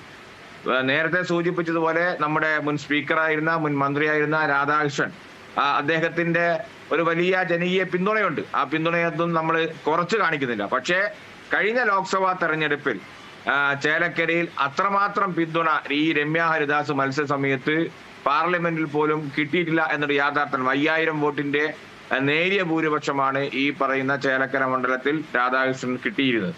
അതുകൊണ്ട് തന്നെ ഈ തെരഞ്ഞെടുപ്പിൽ രമ്യ ഹരിദാസ് UR പ്രദീപിനെതിരായി അതിശക്തമായ മത്സരം കാഴ്ചവെക്കുക. അവിടെ ത്രികോണ മത്സരമൊന്നും അവിടെ നടന്നതായി ഞങ്ങൾക്ക് തോന്നിയിട്ടില്ല. ഗ്രൗണ്ടിലില്ല. ഇപ്പൊ പത്രമാധ്യമങ്ങളിലൂടെ ആ തരത്തിലേക്കൊക്കെ ചർച്ച വന്നിട്ടുണ്ടെങ്കിലും അവിടെ LDF-ഉം UDF-ഉം തമ്മിലായിരുന്നു മത്സരം. നല്ല മത്സരമായിരുന്നു. ആ മത്സരത്തിൽ രമ്യ ഹരിദാസ് നല്ല ഭൂരിപക്ഷത്തോടു കൂടി കടന്നു വരും എന്നുള്ള ശുഭപ്രതീക്ഷയോടുകൂടിയാണ് മുന്നോട്ട് പോകുന്നത്. അതോടൊപ്പം തന്നെ ആ മണ്ഡലത്തിലെ വികസന പ്രവർത്തനങ്ങളുമായി ബന്ധപ്പെട്ടുകൊണ്ട് CPIM എന്ന് പറഞ്ഞ രാഷ്ട്രീയ പാർട്ടിയിൽ തന്നെയുള്ള ഒരുപാട് അഭിപ്രായ വ്യത്യാസങ്ങളും അതുപോലെ തന്നെ വിഭാഗീയ പ്രവർത്തനങ്ങളൊക്കെ ഞങ്ങൾക്ക് ഗുണം ചെയ്യും എന്നുള്ള കാര്യത്തിൽ തർക്കമില്ല. ആ തരത്തിൽ കാര്യങ്ങളെ വിലയിരുത്തുമ്പോൾ നല്ല ഒരു ശുഭ ഭൂരിപക്ഷത്തോടു കൂടി വിജയിക്കും എന്നുള്ള പ്രതീക്ഷയാണ് ഞങ്ങൾക്കുള്ളത്. LDF-ലെ ജയിൽ പ്രേംബാസിലേക്ക് നമ്മൾ പോവുകയാണ്. പ്രേംബാസിൽ രമ്യ ഹരിദാസിനെ സംബന്ധിച്ചിട്ട് കോൺഗ്രസിനെ സംബന്ധിച്ചിട്ടും കഴിഞ്ഞ ലോക്സഭാ തെരഞ്ഞെടുപ്പിൽ കെ രാധാകൃഷ്ണനോട് മത്സരിക്കുന്ന സമയത്ത് പാട്ടും പാടി ജയിക്കാമെന്നുള്ള പ്രതീക്ഷയുമായിട്ട് വരുന്നു. അത് പരാജയപ്പെടുന്ന രീതിയിലേക്ക് കാര്യങ്ങൾ വരുന്നു. പിന്നീട് അതിനുശേഷം ഇപ്പോൾ വീണ്ടും വരുമ്പോൾ ചേലക്കരയിൽ നിയമസഭയിൽ നിന്ന് നിങ്ങൾ ജയിപ്പിച്ചു വിട്ട കെ രാധാകൃഷ്ണൻ ഇതാ നിങ്ങളെ ഉപേക്ഷിച്ച് പോയിരിക്കുന്നു, ഇനിയെങ്കിലും എനിക്കൊരു അവസരം തരൂ എന്ന് പറയുന്ന ഒരു കേവല വൈകാരികത ആണ് അവിടെ ആദ്യമേ പ്രയോഗിച്ചിട്ടുള്ളത്. അതൊരു കേവല വൈകാരികതയാണ്. ഒപ്പം തന്നെ അവിടുത്തെ വികസന പ്രവർത്തനങ്ങൾ അടക്കമുള്ള കാര്യങ്ങളെക്കുറിച്ച് ആ തെരഞ്ഞെടുപ്പിൽ UDF സംസാരിക്കുകയും ചെയ്തിരുന്നു. ഇതടക്കമുള്ള കാര്യങ്ങൾ LDF-നെ സംബന്ധിച്ചിട്ട് ആശങ്കയുണ്ടാക്കുന്നുണ്ടോ വോട്ടെണ്ണൽ ആരംഭിക്കുന്ന വേളയിൽ? ചേലക്കര അസംബ്ലി മണ്ഡലത്തിൽ ഇടതുപക്ഷ ജനാധിപത്യ മുന്നണിക്ക് യാതൊരു സംശയവുമില്ല. അവിടെ ത്രികോണ മത്സരമല്ല നടന്നത്, LDF UDF മത്സരമാണ് നടന്നത്. വിജയം സുനിശ്ചിതമാണ്. LDF-നെ സംബന്ധിച്ചിടത്തോളം ഉറച്ച സീറ്റാണ്, ജയിക്കും. അവിടെ രാധാകൃഷ്ണൻ മത്സരിച്ചതുപോലെ പലരും ഇപ്പോൾ അസംബ്ലി പാലക്കാട് MLA ആയിരുന്നു വടകര വന്ന് മത്സരിച്ചത്. അങ്ങനെ അങ്ങോട്ടും ഇങ്ങോട്ടും മത്സരിച്ചിട്ടുണ്ടല്ലോ. അപ്പോൾ അതൊരു ഘടകമേ അല്ല. അപ്പോൾ പാട്ടും പാടി ജയിച്ചു പോകാമെന്നുള്ള MP എന്ന നിലയ്ക്ക് രമ്യ ഹരിദാസ് അവിടെ വേണ്ട രൂപത്തിൽ ഇടപെട്ടിട്ടില്ല എന്നുള്ള ജനങ്ങളുടെ ബോധ്യത്തിൻ്റെ അടിസ്ഥാനത്തിലാണല്ലോ അവിടെ പരാജയപ്പെട്ടത്. അപ്പോൾ അസംബ്ലി സീറ്റിനെ സംബന്ധിച്ചിടത്തോളം അവിടെ ഇടതുപക്ഷ മുന്നണിക്ക് യാതൊരു പ്രശ്നങ്ങളുമില്ല. മുന്നണിക്ക് അകത്ത് പ്രശ്നമില്ല, പുറത്തില്ല, സംഘടനാപരമായിട്ടില്ല, ഒരു കാര്യമില്ല. അവിടെ വിജയം ഇടതുപക്ഷ ജനാധിപത്യ മുന്നണിക്ക് സുനിശ്ചിതമാണ്, അതിൽ യാതൊരു സംശയവുമില്ല. ഈ ചേലക്കരയെക്കുറിച്ച് പറയുമ്പോൾ മാധ്യമങ്ങൾ പോലും അറിയാതെ ത്രികോണ മത്സരം നടന്നു എന്നുള്ള വാക്ക് ഉപയോഗിക്കേണ്ടി വരുന്നത് എന്തുകൊണ്ടാണ്? അതായത് നിലവിലെ കേന്ദ്രത്തിലെ ഭരണകക്ഷി വീണ്ടും അധികാരത്തിലേക്ക് വന്നിരിക്കുന്നു. ആ ഭരണകക്ഷിയോടുള്ള ഒരു ഭയം മാധ്യമപ്രവർത്തകരുടെ ഉള്ളിൽ കൂടി ഉള്ളത് കൊണ്ടാണോ ത്രികോണ മത്സരമെന്ന് ചേലക്കരയിൽ പോലും വിശേഷിപ്പിക്കുന്ന രീതിയിലേക്ക് കാര്യങ്ങൾ വരുന്നത്? അത് മാധ്യമങ്ങളിൽ മാത്രമേ ഉള്ളൂ. അത് കേന്ദ്രം ഭരിക്കുന്ന അവിടെ BJP കേന്ദ്രം ഭരിക്കുമ്പോൾ പത്രമാധ്യമങ്ങൾക്ക് അല്ലെങ്കിൽ അവർക്കെല്ലാം അത് പറയേണ്ടി വരുമല്ലോ. ത്രികോണ മത്സരമുണ്ട്, BJP അവിടെ ശക്തമായ സാന്നിധ്യമാണ്. ഇപ്പോൾ വയനാട്ടിൽ BJP എന്ത് ശക്തമായ സാന്നിധ്യമാണോ? അല്ല. ഇപ്പോൾ ആകെ ചർച്ച ചെയ്യപ്പെടുന്നതിൽ ഒരു അസംബ്ലി മണ്ഡലത്തിൽ പാലക്കാട് മുനിസിപ്പാലിറ്റിയിൽ മാത്രം സ്വാധീനമുള്ള ഒരു കക്ഷി എന്ന നിലക്കാണ്. അന്ന് ഈ ശ്രീധരൻ വന്ന സമയത്തുണ്ടായിരുന്ന ഒരു ട്രെൻഡൊന്നും അല്ലല്ലോ എന്നുള്ളത്. അപ്പം ത്രികോണ മത്സരം എന്നുള്ള രൂപത്തിൽ ഈ സംസ്ഥാനത്ത് അങ്ങനത്തെ ഒരു ത്രികോണ മത്സരം നടക്കുന്ന ഒരു ബൈ ഇലക്ഷൻ ഇപ്പോൾ ഇല്ല എന്ന് തന്നെയാണ് വിലയിരുത്തുന്നത്. ഇനി നമുക്ക് അതായത് ഒരു തരത്തിലും അവിടെ രംഗത്തിലുള്ളത് അരങ്ങിലുള്ളത് ആകെയുള്ളത് പാലക്കാട് മാത്രമാണ് എന്ന് LDF-ലെയും UDF-ലെയും നേതാക്കൾ പറഞ്ഞ സ്ഥിതിക്ക് നമ്മൾ പാലക്കാട്ടേക്ക് തന്നെ പോകുന്നു. പാലക്കാട്ടേക്ക് പോകുമ്പോൾ പാലക്കാടിനെ കുറിച്ച് വിശദമായിട്ട് പറയുന്നതിന് മുൻപ് നമ്മൾക്ക് അഡ്വക്കേറ്റ് പി കൃഷ്ണദാസ് BJP നേതാവിനോട് പാലക്കാടിനെ കുറിച്ചുള്ള പ്രതീക്ഷ എന്താണ്? പാലക്കാടിനെ കുറിച്ച് നമ്മൾ ആദ്യമേ തന്നെ സൂചിപ്പിച്ചല്ലോ. പാലക്കാട് BJP-യെ സംബന്ധിച്ച് ജയത്തിൽ കുറഞ്ഞ് ഒരു പ്രതീക്ഷയും ഞങ്ങൾക്കില്ല. ചേലക്കരയുടെ കാര്യത്തിൽ അങ്ങനെ വിട്ടുകളയേണ്ട BJP-യുടെ കാര്യം. രണ്ട് മുന്നണികളും ചേർന്ന് ചേലക്കരയിൽ ഞങ്ങൾ മാത്രമേ മത്സരരംഗത്തുള്ളൂ എന്ന് പറഞ്ഞാൽ ചേലക്കരയിൽ നടക്കുന്ന രാഷ്ട്രീയ മാറ്റം എന്താണ് എന്ന് കഴിഞ്ഞ കാലഘട്ടങ്ങളിൽ അതിൻ്റെ വോട്ടിംഗ് പെർസെൻറ്റേജും അവിടെ ഉണ്ടാകുന്ന വോട്ട് മാറ്റവും കാണുന്ന ആളുകൾക്ക് അറിയാമല്ലോ. BJP-ക്ക് എത്ര വോട്ട് വർധനമാണ് കഴിഞ്ഞ കാലഘട്ടങ്ങളിൽ ചേലക്കരയിൽ ഉണ്ടായിട്ടുള്ളത്. കഴിഞ്ഞ അസംബ്ലി തെരഞ്ഞെടുപ്പിൽ എത്രയായിരുന്നു BJP-യുടെ വോട്ട്? ഇതെല്ലാം ഒന്ന് പരിശോധിക്കുന്നത് നല്ലതല്ലേ. മറ്റൊരു പ്രധാനപ്പെട്ട കാര്യം, ചേലക്കരയിൽ തെരഞ്ഞെടുപ്പിന് 2 ദിവസം മുൻപ് കോൺഗ്രസിൻ്റെ പ്രമുഖ നേതാവോടെ വന്നിട്ട് പറയുകയാണ്, ഈ മന്ത്രിസഭയിൽ ഒരു മന്ത്രി ആ വിഭാഗത്തിൽ നിന്നുണ്ട് നിലവിലില്ല, അതുണ്ടാകണ്ടേ, അതെന്തുകൊണ്ടുണ്ടാകുന്നില്ല എന്ന് ചോദിച്ചാൽ അത് ആരെ സഹായിക്കാനാണ്? അപ്പോൾ UDF-ൻ്റെ നേതാക്കന്മാർ LDF ജയിച്ചു വരേണ്ടതാണ്, LDF-ന് അവിടെ ജയിക്കാനുള്ള സാധ്യതയുണ്ടെങ്കിൽ ആ വിഭാഗത്തിൽ മന്ത്രി ഉണ്ടാകൂ എന്ന് പറയുന്നൊരു രാഷ്ട്രീയ സാഹചര്യം ചേലക്കരയിൽ എങ്ങനെ ഉണ്ടായി? അപ്പോൾ അതുകൊണ്ടാണ് ഞങ്ങൾ നേരത്തെ തന്നെ സൂചിപ്പിച്ചത്, കേരള രാഷ്ട്രീയത്തിൽ പ്രത്യേകിച്ച് തൃശ്ശൂർ ജില്ലയുമായി ബന്ധപ്പെട്ടുകൊണ്ട് അടുത്ത കാലത്തുണ്ടായിട്ടുള്ള രാഷ്ട്രീയ മാറ്റങ്ങളിൽ ഇടത് വലത് മുന്നണികൾ ഒരുമിച്ച് നിന്നുകൊണ്ടാണ് BJP എതിർക്കുന്നത്. ആ BJP എതിർക്കുന്നതിൻ്റെ പരിണിത ഫലമാണ് തൃശ്ശൂരിൽ കണ്ടതും അതുതന്നെയാണ് പാലക്കാട് കാണാൻ പോകുന്നത്. അതുതന്നെയാണ് ചേലക്കരയിലെ ത്രികോണ മത്സരം എന്ന് പറയുന്നിടത്ത് വോട്ട് വരുമ്പോൾ നമുക്ക് മനസ്സിലാകുമല്ലോ ത്രികോണ മത്സരമായിരുന്നോ, BJPക്ക് എത്ര വോട്ട് കൂടിയിട്ടുണ്ട് എന്നുള്ളത് മനസ്സിലാകുമല്ലോ. ത്രികോണ മത്സരം കണക്കാക്കുന്നത് മാധ്യമങ്ങളല്ലല്ലോ. ത്രികോണ മത്സരം കണക്കാക്കുന്നത് കഴിഞ്ഞ തെരഞ്ഞെടുപ്പുകളിൽ കിട്ടിയിട്ടുള്ള വോട്ടിൻ്റെ അടിസ്ഥാനത്തിലാണ്. എത്ര വോട്ടിന് ജയിച്ചു, എത്ര വോട്ടുകളുടെ വർധനമുണ്ടായി എന്നതിൻ്റെ അടിസ്ഥാനത്തിലാണ്. എന്തുകൊണ്ടാണ് പാലക്കാട് BJP വലിയ ശക്തി ആയിരുന്നില്ലല്ലോ ഒരു കാലഘട്ടത്തിൽ? ഇന്ന് BJPയും കോൺഗ്രസും തമ്മിലാണ് മത്സരം എന്ന് ഞങ്ങൾ പറയുന്നതിൻ്റെ അടിസ്ഥാനം എന്താണ്? BJP രണ്ടാം സ്ഥാനത്ത് വരിക മാത്രമല്ല, കഴിഞ്ഞ തെരഞ്ഞെടുപ്പുകളിൽ BJPക്ക് ഏറ്റവും കൂടുതൽ വർധനമുണ്ടായിട്ടുള്ള മണ്ഡലം കൂടിയാണ്. അവിടെ LDF ഇല്ലല്ലോ. LDFിൻ്റെ വോട്ട് എവിടെ? LDFിൻ്റെ സ്ഥാനാർത്ഥിയുടെ പ്രസക്തി എവിടെ? അവർക്ക് അവിടെ നിന്നൊരു സ്ഥാനാർത്ഥിയെപ്പോലും രാഷ്ട്രീയപരമായി ജയിക്കാൻ കഴിയുക എന്നുള്ളത് പോകട്ടെ, അവരുടെ പാളയത്തിൽ നിന്ന് നല്ലൊരു സ്ഥാനാർത്ഥിയെ UDFിൽ നിന്നൊരാൾ മാറി വന്നില്ലായിരുന്നെങ്കിൽ കണ്ടെത്താൻ വലിയ പ്രയാസപ്പെട്ടുകൊണ്ടിരുന്ന ഒരു സാഹചര്യത്തിലാണ് UDFിൽ നിന്ന് വന്ന ആളെ എടുത്ത് സ്ഥാനാർത്ഥിയാക്കുന്നത്. അപ്പോൾ അത്രത്തോളം രാഷ്ട്രീയപരമായൊരു പാപ്പരത്വത്തിലേക്ക് പാലക്കാട് LDF മാറുന്ന സാഹചര്യമുണ്ട്. അപ്പോൾ പാലക്കാടിനെ സംബന്ധിച്ചുള്ള രാഷ്ട്രീയ മാറ്റം എന്ന് പറയുന്നത് സ്വാഭാവികമായും BJPക്ക് അനുകൂലമായിട്ടുള്ള കഴിഞ്ഞ കാലഘട്ടങ്ങളിലെ രാഷ്ട്രീയ മാറ്റം. അത് ഈ തവണ വോട്ടായി മാറുക എന്നുള്ളതല്ല, അത് ജയിക്കാൻ കഴിയുന്ന വോട്ടായി മാറുക എന്നുള്ളതാണ്. ആ തരത്തിൽ മാറിയത് കൊണ്ടാണ് കുറിച്ച് സൂചിപ്പിച്ചുകൊണ്ടാണ് ആ കൂറുമാറ്റത്തെക്കുറിച്ച് അഡ്വക്കേറ്റ് കൃഷ്ണദാസ് സൂചിപ്പിച്ചത്. സ്വാഭാവികമായിട്ടും സന്ദീപ് വാര്യരുടെ കൂറുമാറ്റം അടക്കമുള്ള കാര്യങ്ങളും അവിടെ വരും. ഒപ്പം കൊടകര കുഴൽപ്പണക്കേസിൻ്റെ പ്രതിസ്ഥാനത്ത് നിൽക്കുന്ന അവസ്ഥയും ഒരുപക്ഷെ വോട്ടിൽ ബാധിച്ചിട്ടുണ്ടായിരിക്കാം. അത്തരം കാര്യങ്ങളൊക്കെ ചേരുന്നു. അതുകൊണ്ടാണ് കൂറുമാറ്റങ്ങളുടെ ആൾമാറാട്ട കാഴ്ചകൾ ഏത് രീതിയിൽ വോട്ടർമാരെ ബാധിച്ചിട്ടുണ്ടാവും എന്നുള്ള ചോദ്യങ്ങൾ വരുന്നത്. അതുകൊണ്ട് തന്നെ നമ്മൾ RJDയുടെ നേതാവ് കൂടിയായ LDF നേതാവ് കൂടിയായ പ്രേംബാസിലിനോട് പാലക്കാടിനെ കുറിച്ചിട്ട് LDFിനുള്ള പ്രതികരണം പ്രതീക്ഷ. ബെനീഷ്, ഞങ്ങൾക്കെതിരായ ഒരു നെഗറ്റീവ് കമന്റ് പറഞ്ഞിട്ട് അടുത്ത ആളിലേക്ക് പോകല്ലേ? അതെ, പറഞ്ഞോളൂ. P. കൃഷ്ണദാസ് ഒറ്റ വാക്കിൽ ഞാനൊരു നെഗറ്റീവ് വാക്ക് പറഞ്ഞു എന്ന് താങ്കൾക്ക് തോന്നുന്നുണ്ടെങ്കിൽ ആ നെഗറ്റീവ് വാക്കിനെ ഖണ്ഡിച്ചുകൊണ്ട് പെട്ടെന്ന്. അല്ലാതെ ഒറ്റ കാര്യമേ ഉള്ളൂ. ഈ കൊടകര സംഭവത്തെ സംബന്ധിച്ചാണെങ്കിലും തൃശ്ശൂരിൽ ഈ പാർലമെന്റ് തെരഞ്ഞെടുപ്പ് നടക്കുന്ന സമയത്തും എത്രയോ വട്ടം ഈ ആരോപണങ്ങൾ ഉയർത്തി. ഇപ്പോൾ ഉയർത്തിയില്ലേ ആരോപണങ്ങൾ, ഞങ്ങൾക്കെതിരായ രാഷ്ട്രീയ ആരോപണങ്ങൾ? LDF അല്ലേ ഭരിക്കുന്നത്? ഞങ്ങൾ ആരെങ്കിലും പ്രതി ഉയർത്തിയിട്ടുണ്ടോ ആ കേസിൽ? നേതാക്കന്മാർക്ക് നിലപാടുണ്ടോ? BJPയിൽ നിന്ന് തന്നെയാണല്ലോ. നിങ്ങളുടെ മുൻപിൽ എടുത്തു കാണിക്കാൻ കഴിയുന്ന ഞങ്ങളുടെ ഏതെങ്കിലും ഒരു നേതാവിനെ LDF ഗവൺമെന്റിന്റെ ഈ പോലീസ് പ്രതി ഉയർത്തിയിട്ടുണ്ടോ?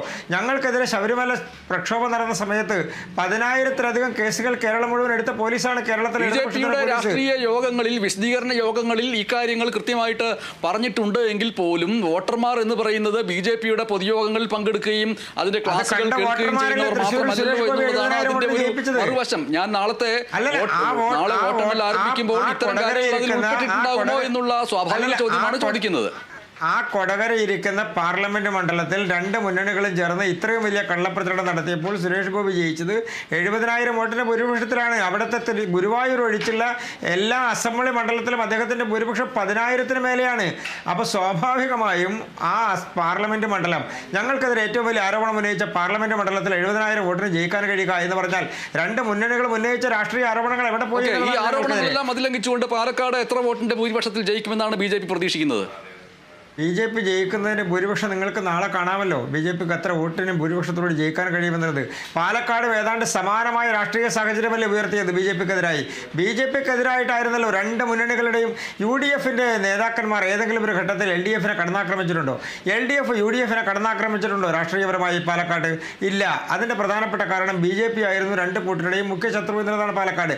അപ്പോൾ BJPയെ പരാജയപ്പെടുത്താൻ എങ്ങനെയാണോ പാലക്കാട് രാഷ്ട്രീയം രൂപപ്പെടുത്തേണ്ടത് അതിന് സമാനമായിട്ടുള്ള ഒരു രാഷ്ട്രീയ ഭൂമിക ഒരുക്കി എന്നുള്ളതല്ലാതെ അതിനപ്പുറത്തേക്ക് ഒരു കൂട്ടുകച്ചവടം നടത്താൻ അതിനുള്ള സാഹചര്യം ഇല്ലാതായിരുന്നു എന്നുള്ളതാണ്. അങ്ങനെ ഉണ്ടായിരുന്നെങ്കിൽ കേരളത്തിന് പുറത്തും കേരളത്തിലെ പല മണ്ഡലങ്ങളിലും BJPയെ പരാജയപ്പെടുത്താൻ നടത്തുന്ന അതേ നിലപാട് പാലക്കാട് സ്വീകരിക്കുമായിരുന്നു.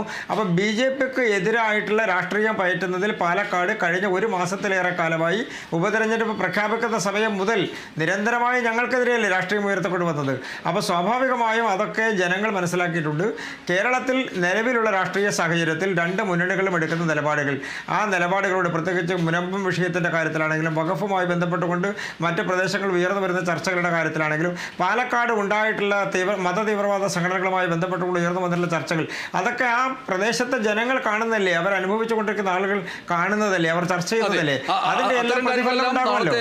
വോട്ടെണ്ണലിൽ അത് പ്രതിഫലിക്കുമോ എന്നുള്ളത് വളരെ പ്രധാനപ്പെട്ട കാര്യമാണ്. അതേസമയം തന്നെ ഈ പറഞ്ഞ വർഗീയമായിട്ടുള്ള വിഷയങ്ങളിലേക്ക് വ്യതിചലിച്ചു പോകാൻ സാധ്യതയുള്ള വിഷയങ്ങളെക്കാൾ ഉപരിയായിട്ട് ഒരു നാട് വലിയ ദുരന്തത്തിൽപ്പെട്ടപ്പോൾ ആ ദുരന്തത്തെ കണ്ടില്ല എന്നടിക്കുകയോ കണക്കുകളെ കുറിച്ച് ചോദിക്കുകയോ ചെയ്തതൊക്കെ വോട്ടെണ്ണലിൽ പ്രതിഫലിക്കുമോ എന്നുള്ള കാര്യം കൂടി അന്വേഷിക്കേണ്ടതുണ്ട്. ഒപ്പം തന്നെ കോൺഗ്രസ് നേതാവ് ദുൽകിഫിലേക്ക് ഒരിക്കൽ കൂടി പോവുകയാണ്. അവസാന ഘട്ടം എന്നുള്ള നിലയ്ക്ക് പാലക്കാടിനെ സംബന്ധിച്ച് പറയുകയാണെങ്കിൽ അവിടെ മൂന്നാം സ്ഥാനത്തേക്ക് പോകുന്നത് LDF ആയിരിക്കും എന്ന് VD സതീശൻ പറയുകയുണ്ടായി. അതേസമയത്ത് LDFിൻ്റെ ഭാഗത്തു നിന്ന് വരുമ്പോൾ അത് BJP അവിടെ മൂന്നാം സ്ഥാനത്തേക്ക് പോകുമെന്ന് പറയുന്നു. അങ്ങനെ ഈ മൂന്നാം സ്ഥാനത്തേക്ക് ആര് പോകുമെന്നുള്ളതിനെ സംബന്ധിച്ച് വിരുദ്ധമായിട്ടുള്ള അഭിപ്രായങ്ങൾ വരുമ്പോൾ അവിടെ BJPയുടെ സാധുതയെ ഒരർത്ഥത്തിൽ പ്രകടമാക്കുകയല്ലേ കോൺഗ്രസ് ചെയ്തിട്ടുള്ളത്?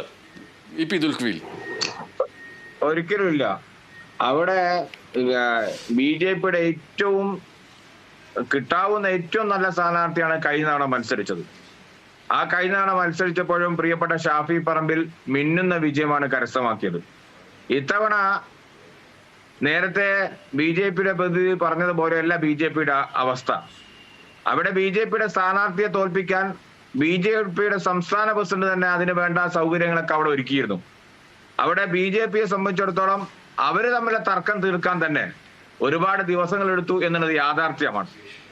അതിന്റെ അടിസ്ഥാനത്തിൽ പാലക്കാട്ട് കോൺഗ്രസ് എത്ര വോട്ടിൽ ജയിക്കുമെന്നാണ് കരുതുന്നത്? എത്ര ഭൂരിപക്ഷത്തിന്?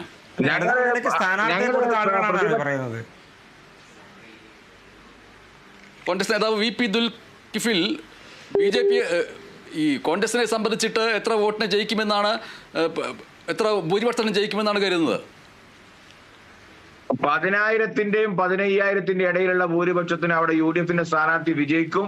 മാത്രമല്ല കഴിഞ്ഞ 8 വർഷക്കാലമായിട്ടുള്ള പിണറായി വിജയന്റെയും അതേപോലെ തന്നെ മോദി ഗവൺമെന്റിനെതിരായിട്ടുള്ള അതിശക്തമായ ജനവികാരം അവിടെ പ്രതിഫലിക്കും.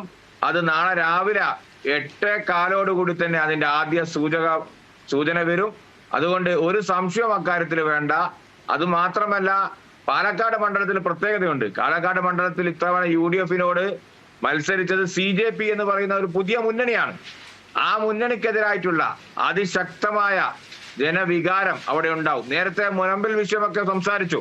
ആ മുനമ്പിൽ വിഷയത്തിലൊക്കെ BJPയും ഈ ഗവൺമെന്റും രണ്ടും ഒരേ നിലപാടാണ് സ്വീകരിച്ചത്. ഒരു ഭാഗത്ത് തണുപ്പിക്കാൻ ശ്രമിക്കുമ്പോ മറുഭാഗത്ത് കത്തിക്കാൻ ശ്രമിക്കുന്നു. മറുഭാഗത്ത് അതടക്കമുള്ള കാര്യങ്ങൾ വാസ്തവമാണോ അല്ലയോ എന്നുള്ള കാര്യം നാളെ വോട്ടെണ്ണുമ്പോൾ അറിയാമെന്നുള്ളതാണ്. അവസാനമായി LDF നേതാവ് ജയൻ പ്രേംദാസിലേക്ക് പോകുന്നു. പാലക്കാടിനെ സംബന്ധിച്ചിട്ട് LDFന്റെ പ്രതീക്ഷ എന്താണ്? എത്ര വോട്ടിന്റെ ഭൂരിപക്ഷത്തിന് ജയിക്കുമെന്നാണ് LDF കരുതുന്നത്? ഇടതുപക്ഷ ജനാധിപത്യ മുന്നണി കഴിഞ്ഞ തെരഞ്ഞെടുപ്പിൽ 3-ാം സ്ഥാനത്തുള്ള അസംബ്ലി മണ്ഡലമാണ് പാലക്കാട്. അവിടെ ഇത്തവണ തിരുവനന്തപുരത്ത് പിടിച്ചതുപോലെ തന്നെ 3-ാം സ്ഥാനത്തുണ്ടായിരുന്ന നിയോജക മണ്ഡലങ്ങളിലെല്ലാം തന്നെ ഇടതുപക്ഷ ജനാധിപത്യ മുന്നണി വലിയ തിളക്കമാർന്ന വിജയം കൈവരിച്ചിട്ടുണ്ട്. അതേ സാഹചര്യം തന്നെയാണ് ഇപ്പോഴും പാലക്കാട് നിലനിൽക്കുന്നത്. സരിൻ എന്ന് പറയുന്നത് ഞങ്ങൾക്ക് ഒരു തുരിപ്പിച്ചിട്ട് അല്ലെങ്കിൽ അദ്ദേഹത്തെ കോൺഗ്രസ് നടത്തിക്കൊണ്ടുവന്നൊന്നുമില്ല. സ്വമേധയാ അദ്ദേഹം കോൺഗ്രസ് പുറത്തു വന്നു, LDFന്റെ സ്ഥാനാർത്ഥിത്വം കൊടുത്തു. അത് സ്വാഭാവികമായിട്ടും ഇടതുപക്ഷ ജനാധിപത്യ മുന്നണി മാത്രമല്ല BJP ഇപ്പം പറഞ്ഞല്ലോ, BJP എത്ര കോൺഗ്രസ് നേതാക്കന്മാരെയാണ് അല്ലെങ്കിൽ പലരെയും സ്വന്തം പാർട്ടിയിലേക്ക് കൊണ്ടുവന്ന് BJP ചിഹ്നത്തിൽ മത്സരിപ്പിച്ചിട്ടില്ലേ? ആരും ഇടതുപക്ഷ ജനാധിപത്യ മുന്നണി അത്തരത്തിലുള്ള ഒരു മത്സരം മാത്രമേ അവിടെ കണ്ടിട്ടുള്ളൂ. സരിനിലൂടെ യുവാക്കളുടെ വിദ്യാസമ്പന്നരായ യുവാക്കൾ സരിനിൽ ഒരു പ്രതീക്ഷ അർപ്പിച്ചു കൊണ്ടുവരുമ്പോൾ അവിടെ ഇടതുപക്ഷ ജനാധിപത്യ മുന്നണി തീർച്ചയായും ഇത്തവണ ജയിക്കുമെന്ന കാര്യത്തിൽ യാതൊരു സംശയവും കാര്യത്തിലില്ല. അതെ, സരിനോ രാഹുൽ മാങ്കൂട്ടത്തിലോ അല്ലെങ്കിൽ BJPയുടെ സുപ്രധാനനായ നേതാവോ ആരാണ് ജയിക്കുക പാലക്കാട്? വോട്ടെണ്ണലിന് ഇനി മണിക്കൂറുകൾ മാത്രമേ ബാക്കിയുള്ളൂ. അത് കഴിയുമ്പോൾ ഈ പറഞ്ഞ ആരോപണങ്ങളും പ്രത്യാരോപണങ്ങളും ശരിയാണോ, ജനം എന്താണ് തീരുമാനിച്ചത് എന്നറിയാം. ഈ നിമിഷങ്ങളിൽ ഈ സംഭാഷണങ്ങളിൽ പങ്കെടുത്ത 3 പേർക്കും വളരെയധികം നന്ദി അറിയിക്കട്ടെ.